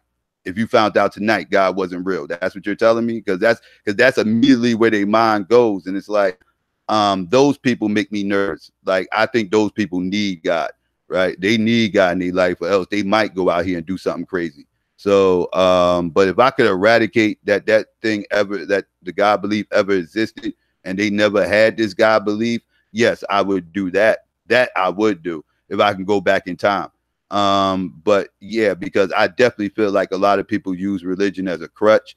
I feel like I hear a lot of rhetoric that's just based on faith and faith alone and nothing tangible. Because again, that's what their whole belief system is based on, is faith. You know, I believe that this is going to happen. I believe that this is true. I want this to be true, you know, because it makes me feel good. You know, it's a feel good story, you know, and it makes them feel good and they want it to be true. I get the concept behind them wanting to believe in God. But the need to believe in God is not there. We really don't need to believe in God. We need to believe in ourselves in order to lift ourselves up, because I see people sitting around not doing anything and telling people like myself who's trying to get things tangible done that I'm wasting my time because it was written that this is supposed to happen to us, and we're going to stay in this condition until Yahushua comes down and takes over the earth with his 200 angels after he cracks the sky open and enslaves all the white people. You know, I hear this type of rhetoric, you know, and it's like, okay, this is why we're not doing anything. This is why we've been sitting around for all these years, because we have always told ourselves that we're at the end of days. We're at the end of times. This is supposed to happen. It was written. So it's nothing we can do. So therefore, the defeatist mindset takes over. Now we have the defeatist mindset that where, well, it's nothing we can do. This was foreseen. It was written. This is just how it's playing out. We're living out God's movie. God already wrote the movie. He already knows the ending, and we're getting towards the final. We're getting towards the final finale. The movie's almost over. We just got to tough it out through the rest of this part, and then we'll win at the end. You know, that's kind of how people's mentality is. But that's a defeatist mindset. That's somebody who's just, again, walking around without any hope other than the fact that I hope Jesus comes down and saves us quickly. But you know, it's frustrating when I hear people say this and act like this, because again, that's one of the main things that got us in this condition that we're in. That's why we're not striving to move forward. We're just happy to stay afloat. I want to get forward. I've heard people have said to me that a black atheist is the exact opposite of a hotep. Now, when they said that, I was like, I don't know what the hell they're talking about on that one. But I guess I'll let you explain. Do you feel like you are the opposite of a hotepper, or well, see, what? The whole term hotep, I don't even understand what a clear definition of what a hotep is. I know a lot of people would throw me in the little hotep bag or whatever. See, because I know my understanding of what hotep is. Hotep is just a greeting, right? It's just a greeting. It just means hello. Yeah, that's all it is. But you know, they've ascribed it to people. You know, the hotepper. You know, the conscious brothers, or you know, there's so many labels we put on each other, man. It's just crazy. It's hard to keep track of them all. Yeah. So I'm assuming they mean people from like the conscious community or whatever. That's who they're talking about when they say you a hotep or a hotepper. You know, you die hard, red, black, and green. You know, the white man is gotcha, and you know, white supremacy is all over. It's a very vague term because like you know, within the conscious community, there's a whole bunch of different belief systems in there, and a whole bunch of different groups of individuals. Kind of like the manosphere, right? The manosphere is a whole bunch of different beliefs within the manosphere, right? Like everybody in the manosphere don't agree on everything, right? Like they kind of branch off on different things, right? Like you got certain people that focus on dating, some people that focus on economics, some people that focus on fashion, some people that focus, you feel what I'm saying? But it's not like all one, and it's like they all come together and make one mixed bag. That's kind of what the conscious community is. So, you know, you got some people in there that believe the black woman is God. I don't call anybody God. You know, I'm an atheist. I don't call anybody God. So I don't believe the black woman is God. You'll never hear me say that. You got some people in there that believe black is a crayon, right? Black is not anything but a crayon. My parents marched and fought throughout civil rights for us to be called black. I'm black. So I'm not hearing them either. So, you know, so I disagree with them on that. You know, so it's like the white supremacy thing. Yes, obviously I subscribe. You know, white supremacy is a thing, and it is something that we need to tackle and take head on, politically, socially, and economically. So yes, I do subscribe to that. You know, and a lot of times that's all it takes to get thrown into the Hotep bag. So if talking against and fighting against white supremacy means a Hotep, then yes, I will be considered a Hotep. Because yes, and it's a lot of different aspects of white supremacy too. You know, white supremacy isn't just some white dude behind the curtain hitting buttons or whatever. That's not what white supremacy is. It's not a boogeyman. It's actually a system that is put in place that we actually need to tackle on so many different levels. Feminism being a mainstay from that. I hear you speak on that before, I believe. So you understand the problems that feminism is in this country, and that's falls under the white supremacy umbrella. Feminism is a failure. It's a right. It's a failure. It was a failure for white women, and it's definitely a failure for black women. But carry on. right. You know, so you know, just you know, so it's like I said, it's a system that's built to keep them on top, right? And we again, it's ways we got to try to figure out to either take it down or maneuver within it in order for us to be able to sustain and possibly, if possible, come up. But see, you know, I don't have a whole lot of belief in that. I think eventually we're gonna have to figure other things around that. Now, I'm not into, you know, I'm not promoting no race war, nothing like that, but I do subscribe to secession from the nation. I do subscribe to that. So do you consider yourself a conscious brother, or do you consider yourself part of the conscious society, or? Well, no? Yeah, I consider myself a conscious brother, but it's hard for me to call myself a part of the conscious community because there's a lot of stuff in the conscious community that goes on that I do not subscribe to.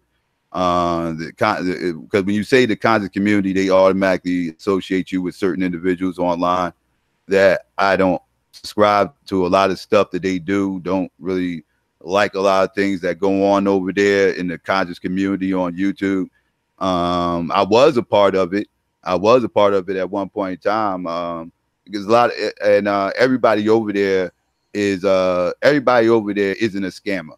You know, there's some good people over there in the conscious community, but it's a lot of BS over there as well. And you know, when you call yourself part of the conscious community over there, you automatically associate yourself with certain individuals that I don't really want to be associated with. So I call myself a conscious brother, but I don't really call myself a part of the conscious community on YouTube. Yeah, I mean, well, often on YouTube, you find yourself throwed. You know, someone will shroud you with a label just because they see you on someone's show. Mm-hmm. You know, I mean, they see you on here tonight, they're gonna be like, oh shit, man, you subscribe to the same shit X be talking about. You know, so yeah, it happens. That's kind of how it is, man. I mean, you know, this is something I always say about YouTube.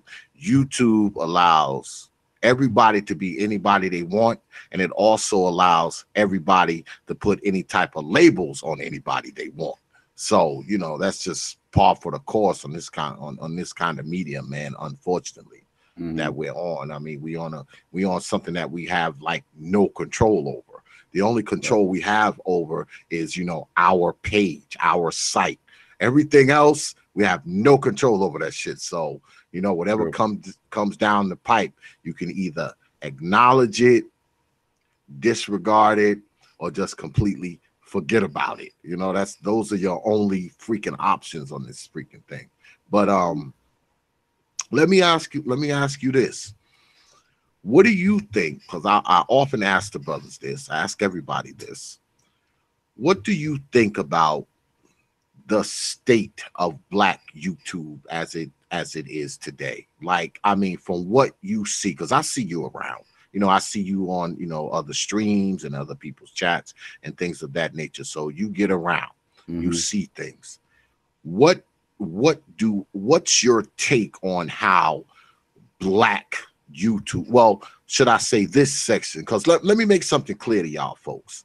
I know we get up here and a lot of us, you know, we go to the same sites and we see the same shit and we see the manosphere and this and that.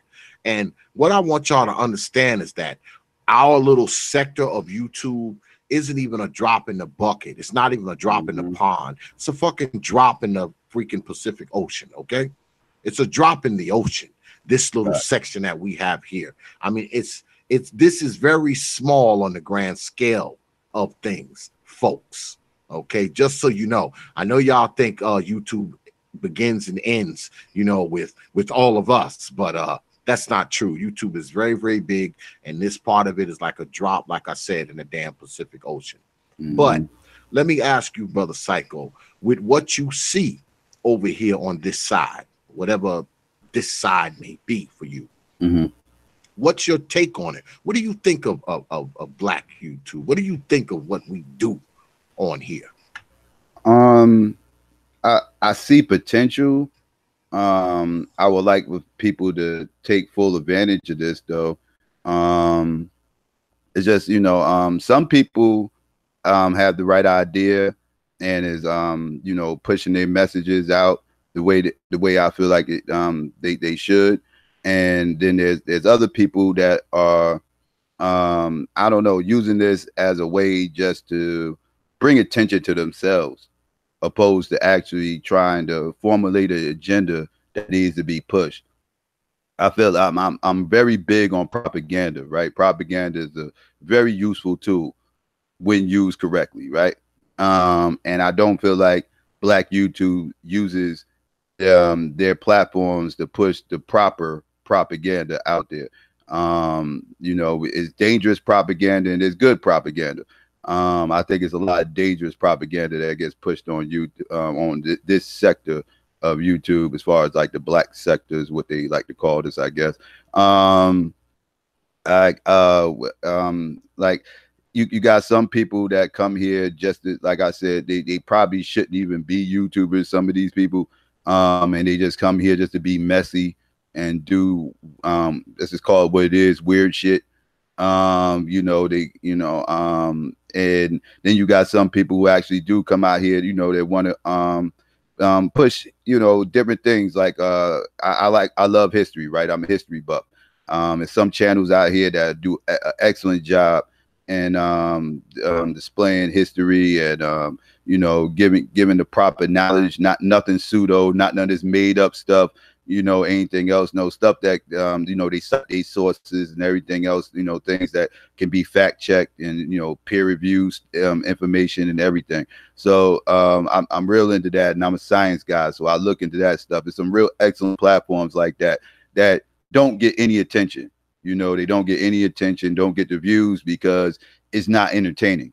People want to be entertained, right? Like, but Black people love being entertained, and what entertains Black people a lot of times is messy drama, right? Messy drama. That's why reality TV gets the views it gets on television, because people like messy stuff, you know, people, and that's what YouTube actually has become. It's become the new reality TV. You know, people are no longer watching Love and Hip Hop. They watching certain people channels for 8 hours. You know, like YouTube has turned people into reality stars, and people are now trying their damnedest to become reality stars. It's not just YouTube. I think that's a social media phenomenon. Social media has pretty much exposed the whole narcissistic behavior that lurks in a lot of motherfucking people in our community. A lot of people in our community suffer from narcissism. I don't think it gets touched on enough. I think people need to discuss this more, because it's a lot of narcissists out here that don't even realize they narcissists and don't even understand the symptoms of it. And these people are very difficult to deal with. And when you give these narcissists a platform like YouTube, and you give them enough people watching and enough people giving them hits where they getting the attention they want, and narcissists don't care what type of attention they get, whether it's negative, good, whatever, they don't care. As long as you're watching, right? As long as you're watching, as long as they got your attention, they're good, because they're narcissists. And you're giving them an avenue for them to display their sickness. And I see a lot of that on Black YouTube, and it's kind of disgusting to certain degrees. I would like for people to kind of try to ignore these type of channels, but again, reality TV, drama, everything else, entertainment, people find this stuff entertaining, so they're going to keep clicking on it, and it's frustrating. But this Black YouTube has a whole lot of potential that's just not being tapped into, my personal opinion.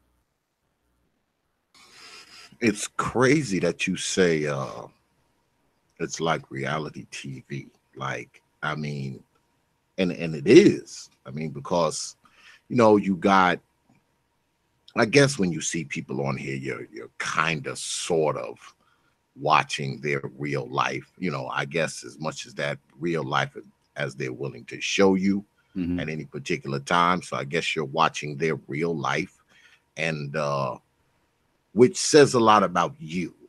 I've always had a problem with people that watch, reality TV. I never thought reality TV was reality TV. I always thought that the reality is over once the camera turns on.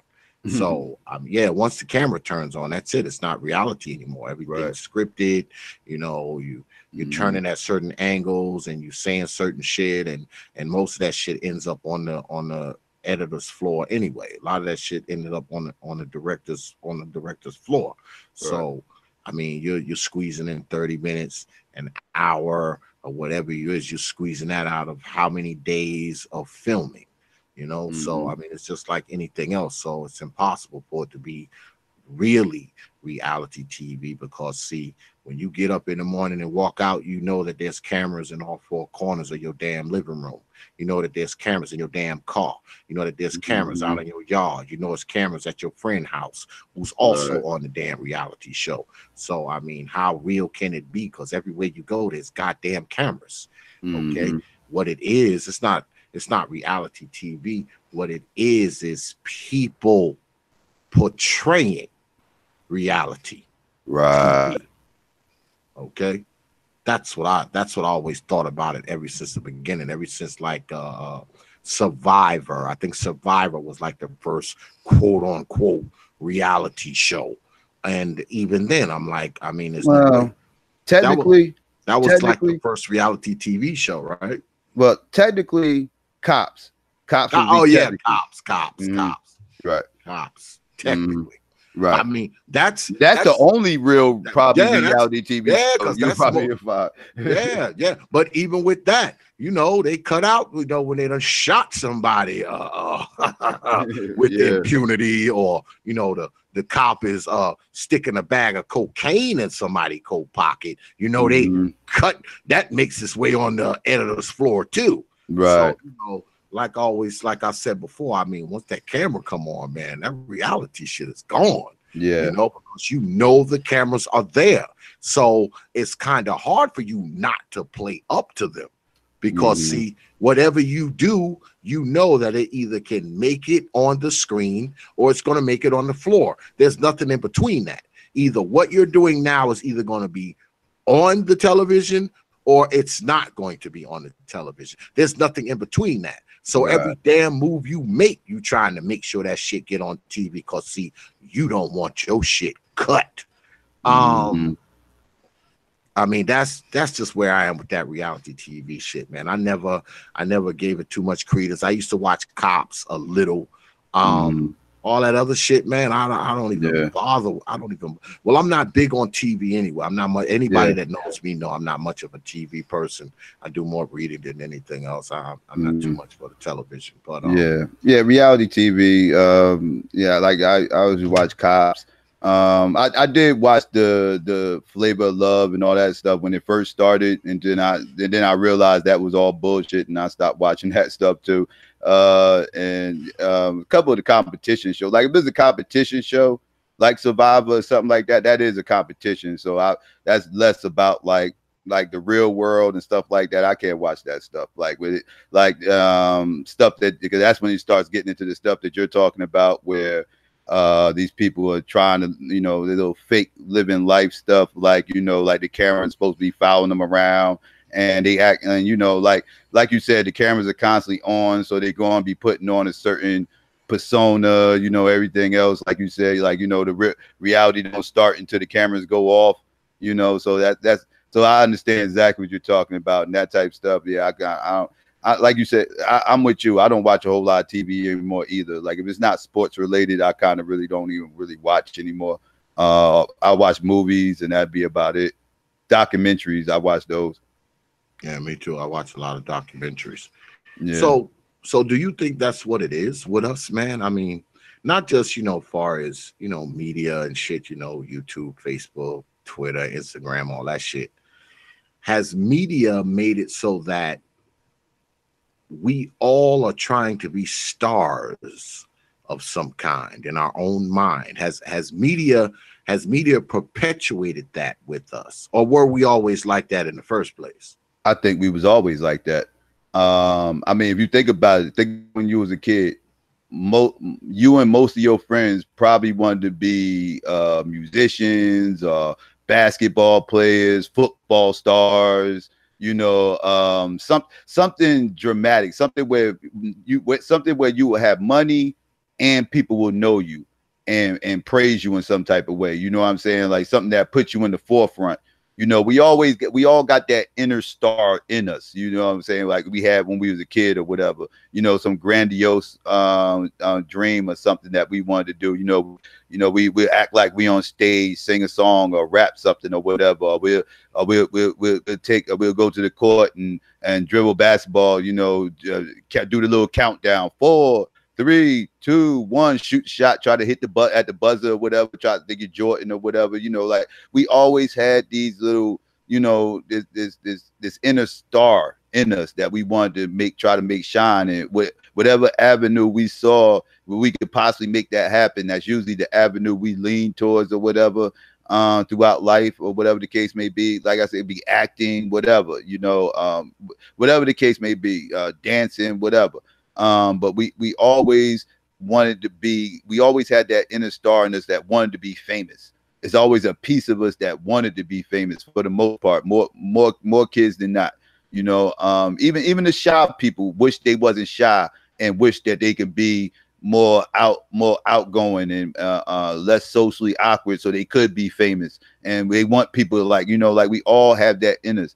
And again, I think social media just gave an avenue for a lot of people that probably didn't deserve an avenue to begin with. You know, there was a term with the whole music thing. Well, there's an analogy that we all used to use within the music game where when we was younger, you know, again, I'm a hip hop head. So when we was younger, you know, the MCs used to MC. You know, the select people that actually knew how to rap used to be the ones who actually rap.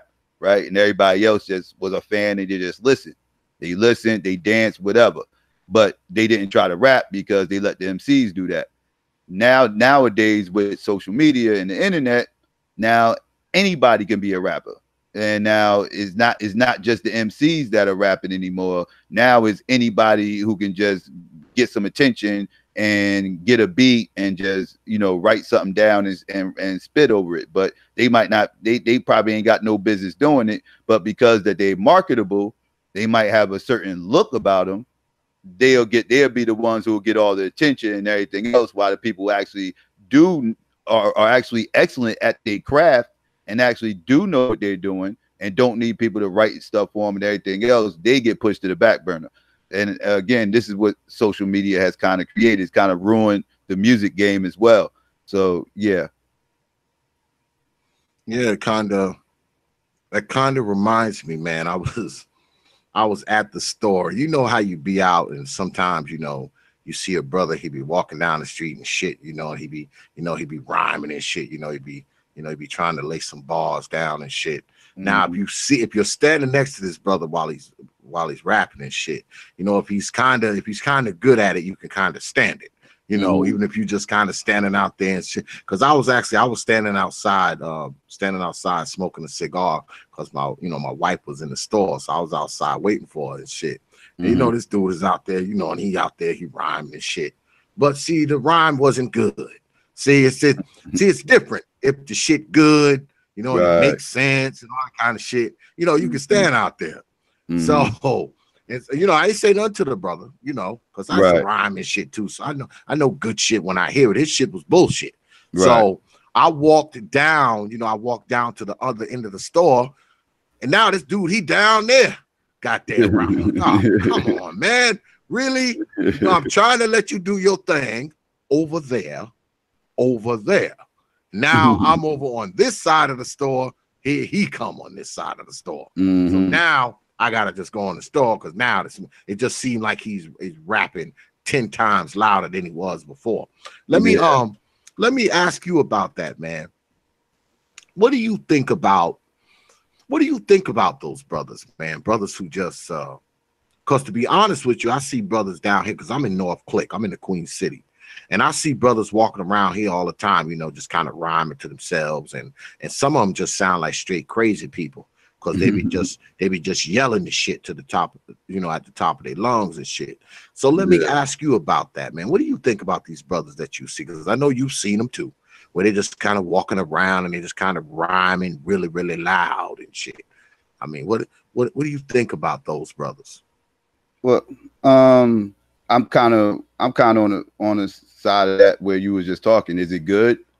You know, if you're just rapping loud and it's garbage, then that's air pollution. You know, if it's something good, then you know, I'll listen. I ain't going to critique people about being loud too much because I was known to be a little loud when I spit and everything else. But it's times for that. You know, it's times for that. You know, like you know, you gotta know when to peel that back as well. Like I didn't just used to just be walking down the street rapping that loud at the top of my lungs. You know, I kind of was more to myself or whatever. But if I was around people and everything else, I turned up the volume a little bit because, you know, it's key to make sure when you are spitting to make sure that your presence is felt. You know, you want to be confident and make sure that your presence is felt. But again, you also got to be saying something. Because once you grab their attention, because, okay, you're loud, you got their attention, your presence is felt.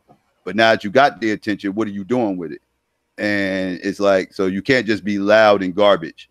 So that's a bad combination. But again, it's a time and place for that as well, too. I don't think people should be like on the bus just rapping loud at the top of their lungs, messing with everybody or whatever. Let people, you know, listen to whatever they listening to and everything else. But yeah. You know, that's kind of my take on that. So you're still like into it now, right? So, I mean, do you I guess you do. Do you involve the hip hop thing into you? Well, I was on your page today. I mean, the first video I saw just came on with this big ass beat and shit, and I was just watching it. But do you Are you one of those guys who got a few mixtapes online? You know, you got some sample shit on Facebook and a video on YouTube? Are you one of those brothers?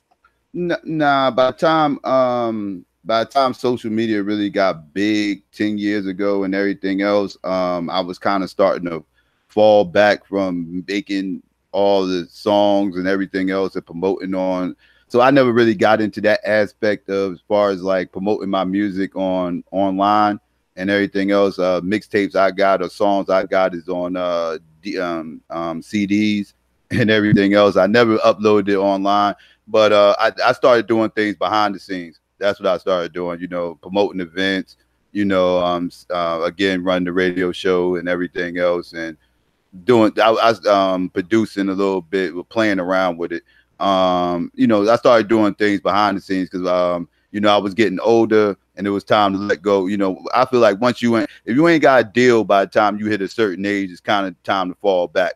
I don't think people should be in mid-30s still trying to get deals. You know, it's time to give it up. You know, either step away from it altogether or find something else to do within the industry to try to keep things going or whatever. But all that stepping in front of the microphone and everything else, that's a young dude's game. You know, if you ain't get a deal by the time you hit, to me, 30, if you ain't get a deal by the time, that's late. That's actually late too. But if you ain't get a deal by the time you're 30, it's time to step away. That's just my personal opinion. So if you're 35 out there, you can probably spit hard, but it's too late. Yeah, it's too late. Yeah. It's time to give it up. It's time to give it up. Yeah. I have known brothers who was like 35 still talking about they're gonna get a damn deal. These motherfuckers like 34, 35. Like, motherfucker, please, you 35 years old. The only deal you're gonna get is a deal to be a part of the entourage of some 20-year-old fucking word up. Word up. That's about it, man. That's ancient. That's ancient in hip hop years to be coming out with your first album. Yeah. You know, if you 35 and you still, notice I say still on a mic, you got at least 5, 6, 7 albums already in. You know, if you 35 and you on the mic, you usually got about 5, 6, 7 albums in. I mean, one thing I understand, you know, I don't claim to be a hip hop scholar or anything like that, but one thing I understand about hip hop is sort of like sports, like professional sports, man. In a lot of ways. Yeah, you get into it when you're young, you know, and by the time you get to be like 30, 31, them knees start to going. Yeah. You know, them elbows start to go on you. You get more injuries. You know, you got freaking young dudes crossing you up. You know, so it's hip hop is kind of like, it's just like baseball and basketball and football, man. I mean, you know, once you get to like 35, 36, you kind of up there. So if you still rhyming at like 40 or whatever, that's because you've been rhyming since you was 19. Right. Like, yeah, because you don't, like you said, you don't find nobody getting drafted at 35. No, absolutely not. Absolutely not. You know, if you still rapping and you like 40, you 45, 50. I mean, Chuck D, he's still doing it, and he like shit. Chuck D's like 50 something. You know, he's still cutting the album here and there, but he's been out for 30 plus years though. Yeah, he's been doing it for a long time. Now, if you're one of those people, of course you can do it. But your first album, 40 years old, hip hop, not only are you dreaming, you are fantasizing all together, man. I mean, you know, some shit. This is what I think we don't understand, many of us, and I think many black people suffer from this. And I know they get mad when I say the shit. They send me bullshit emails. I don't care. Many of us think that we have access to the fountain of youth. Let me say this again. Many of us think that we have access to the fountain of youth. Why? Because many of us are fortunate. You know, we don't age physically, you know, as quickly as others do. You know, we have a tendency to look somewhat younger even when we're in our later years. That's just part of being black folks. So what we think is when we 40 and we still freaking look like we 30, we think we can do the shit we was doing when we was 25. You understand? Right. We 40, we look 30.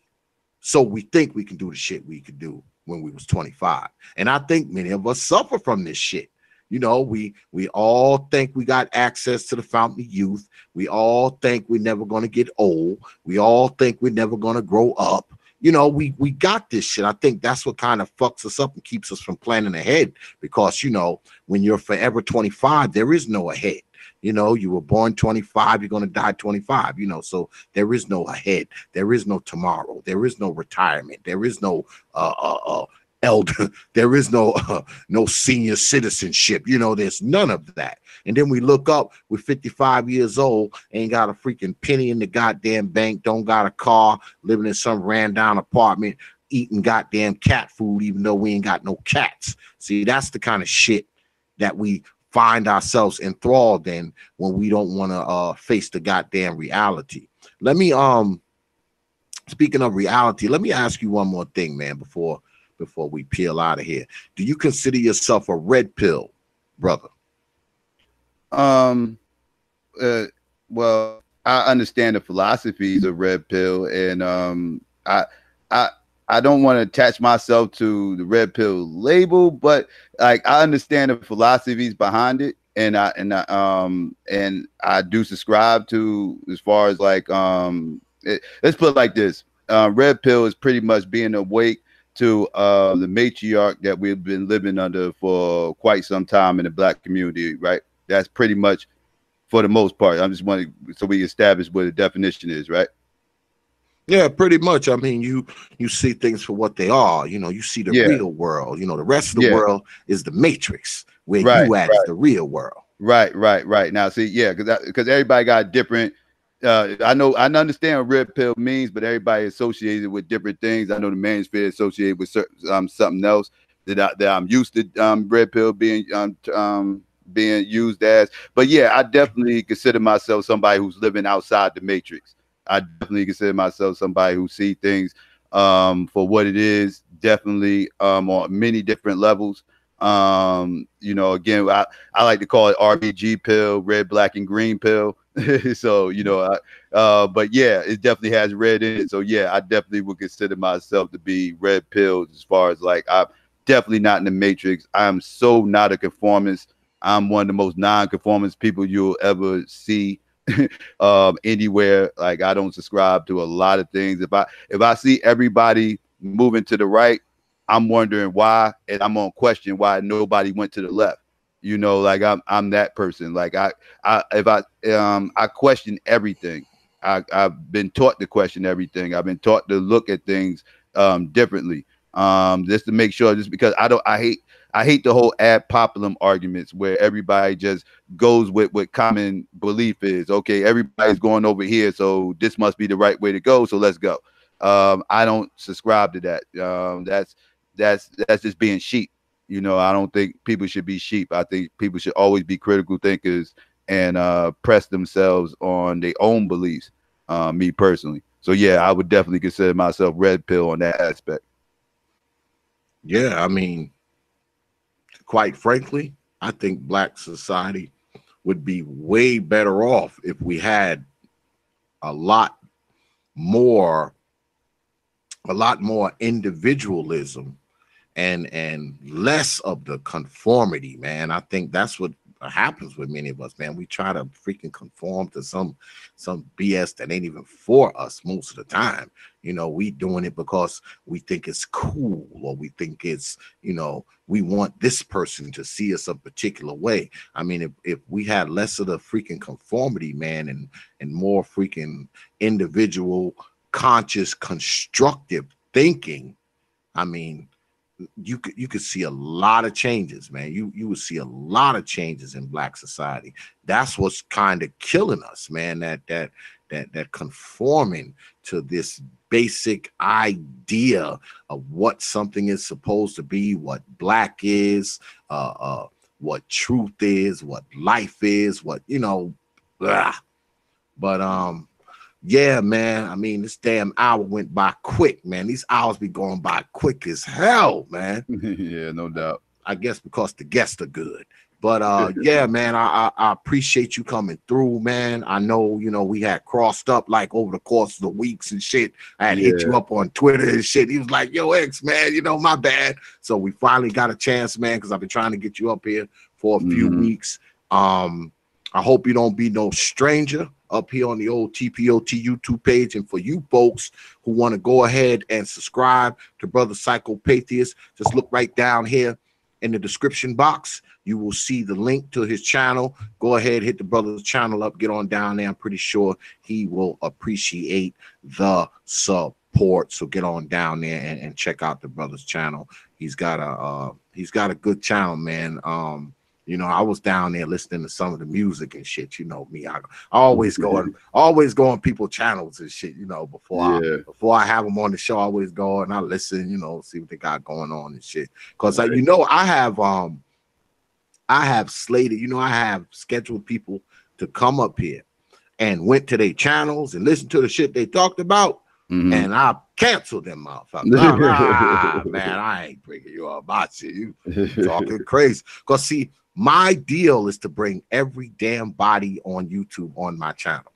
Okay, that's what's up. That's what I'm trying to do. I'm trying to bring every day, especially the brothers. Okay, right. I've been doing something new. The Hours of Power. I have had 4 women on thus far, but I'm trying to bring all the brothers, and not just brothers who are like big YouTube, because I've had the big YouTubers on my show. You know, I've had the Obsidians and the BGSs and the Kevin Samuels, and I've had those guys on my show. So, you know, I'm bringing people who maybe aren't so damn big. You know, maybe a person who don't have 200,000 subscribers, a person who has 20, a person who has 5. You know, so that's kind of where I'm going with this. I want to bring everybody to the crib at some point. Yeah, sometimes those are the best actual conversations, because those are actually genuine conversations. Some of the big YouTubers are, you know, sometimes it's not always genuine, because, you know, they got to keep a facade going because they're so big. So yeah, they got 100,000 subscribers. So, you know, they gotta keep the donations coming in and all that kind of nonsense. You know, a lot of the small people, you know, who only have like a few thousand subscribers, man. I mean, I get up here and I kick the shit with them, man. We have fun, man. We talk about all kinds of shit. So true. You know, once again, man, I appreciate it, Brother Psycho. Like I said, don't be no stranger. And you folks out there, look on down in this damn description box down here, and y'all will see the brother's page right down there. Get on down there, check it out down there. Hit the brother's link, subscribe, show the brother some support, because he will appreciate it, and so will I. So once again, peace, my brother, man. Thanks for coming through, man. I'll see you on the other side, man. No doubt. I appreciate it. Peace. Peace. Yeah, just got off the line with my man SYKOPATHiest. I've been trying to get him up here for a minute, man. We was crossing up, man. Schedules clashing the whole 9. We supposed to get up, and then it didn't happen, and you know, all that. But I was glad the brother finally made it through right here on the old Hours of Power. Hours of Power. Hours of Power. Hours of Power. Hours of Power. Hours of Power. Hours of Power. Hours of Power. Hours of Power. Yeah, the night went by so quick, y'all. I mean, and I was supposed to have 3 people up here tonight, but somebody who I had talked to tonight, they wasn't sure, and they said they couldn't let me know till like 9 o'clock whether or not they'll be on, which is kind of cutting it close to the wire.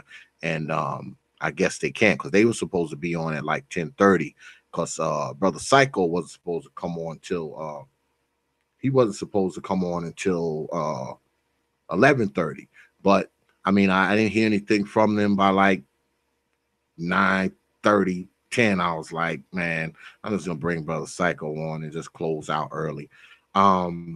Once again, I appreciate all of y'all for coming out tonight, man. You know, good stuff right here on the T.P.O.T YouTube page. I want to thank everybody in the chat, my moderators, everybody. And ultimately, I want to thank you for showing up tonight, spending some time with us, watching us as well. Make sure you have your black behinds here tomorrow, 9:30 p.m. Eastern time. DXL, we will be talking about to be hood or not to be hood. And as y'all can see, y'all notice that I haven't been hitting y'all with my spiel lately, because see, I have it right here. See it? See the at T.P.O.T media, Proper Thought on Facebook, Proper Thought on Instagram. See, now I don't have to say that shit every night to y'all. It's not like y'all go to the damn pages anyway. So maybe if I just plaster it in front of your ass all night, maybe it'll get into your mind subliminally. Because see, I only say it at the end of the night, you just forget it. But if it's plastered in front of your face all night long, makes it hard for you not to forget. You might be like, damn, for some reason, I got at T.P.O.T media in my head. Damn, for some reason, I got Prophet of Thought at Facebook in my head. You know, that shit might stick in your mind subliminally. So you gotta get on your computer and go there now. But anyway, I'm glad y'all came through tonight, man. I appreciate it. Make sure you have your black behinds here tomorrow night, 9:30 p.m. Eastern time, right here on the T.P.O.T YouTube page.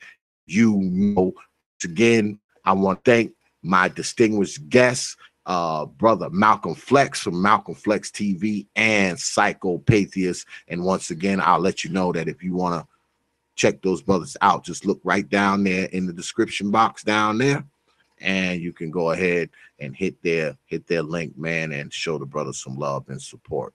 So with that,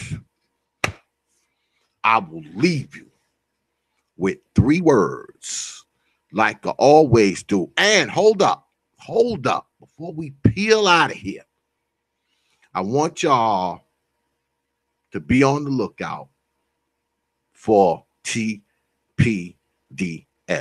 We spoke about it earlier.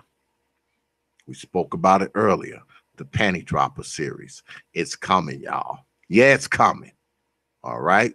It is coming. So be on the lookout for it, because we're gonna have some fun with this. Yeah, we're gonna have some fun with this. I'm hoping by the end of spring or summer for it to be like a thing, you know, more than just something that's on the computer. I'm thinking some other shit. I got some big plans for this shit. So y'all just hold tight and stay tuned, because y'all know X be giving y'all some different looks from time to time. And I think this different look right here, you're going to like. So anyway, with that, I will leave you words like I always do. Open your. The Prophet of Thought. Peace, folks.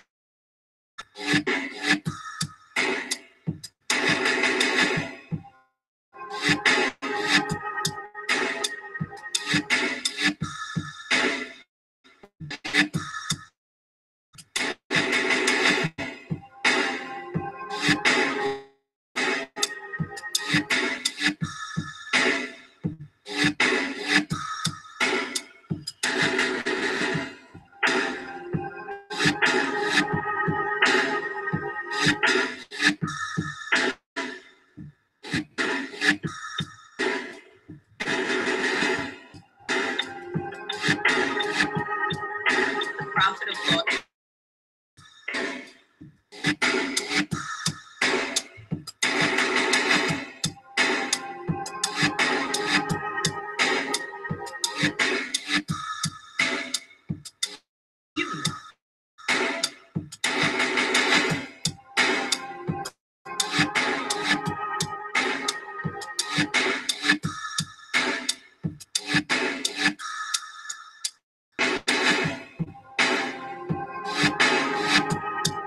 The Prophet of Thought.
Open your mind. Open your mind. Open your mind. Open your mind. Open your mind. Open your mind. Only from T.P.O.T. Media. Open your minds.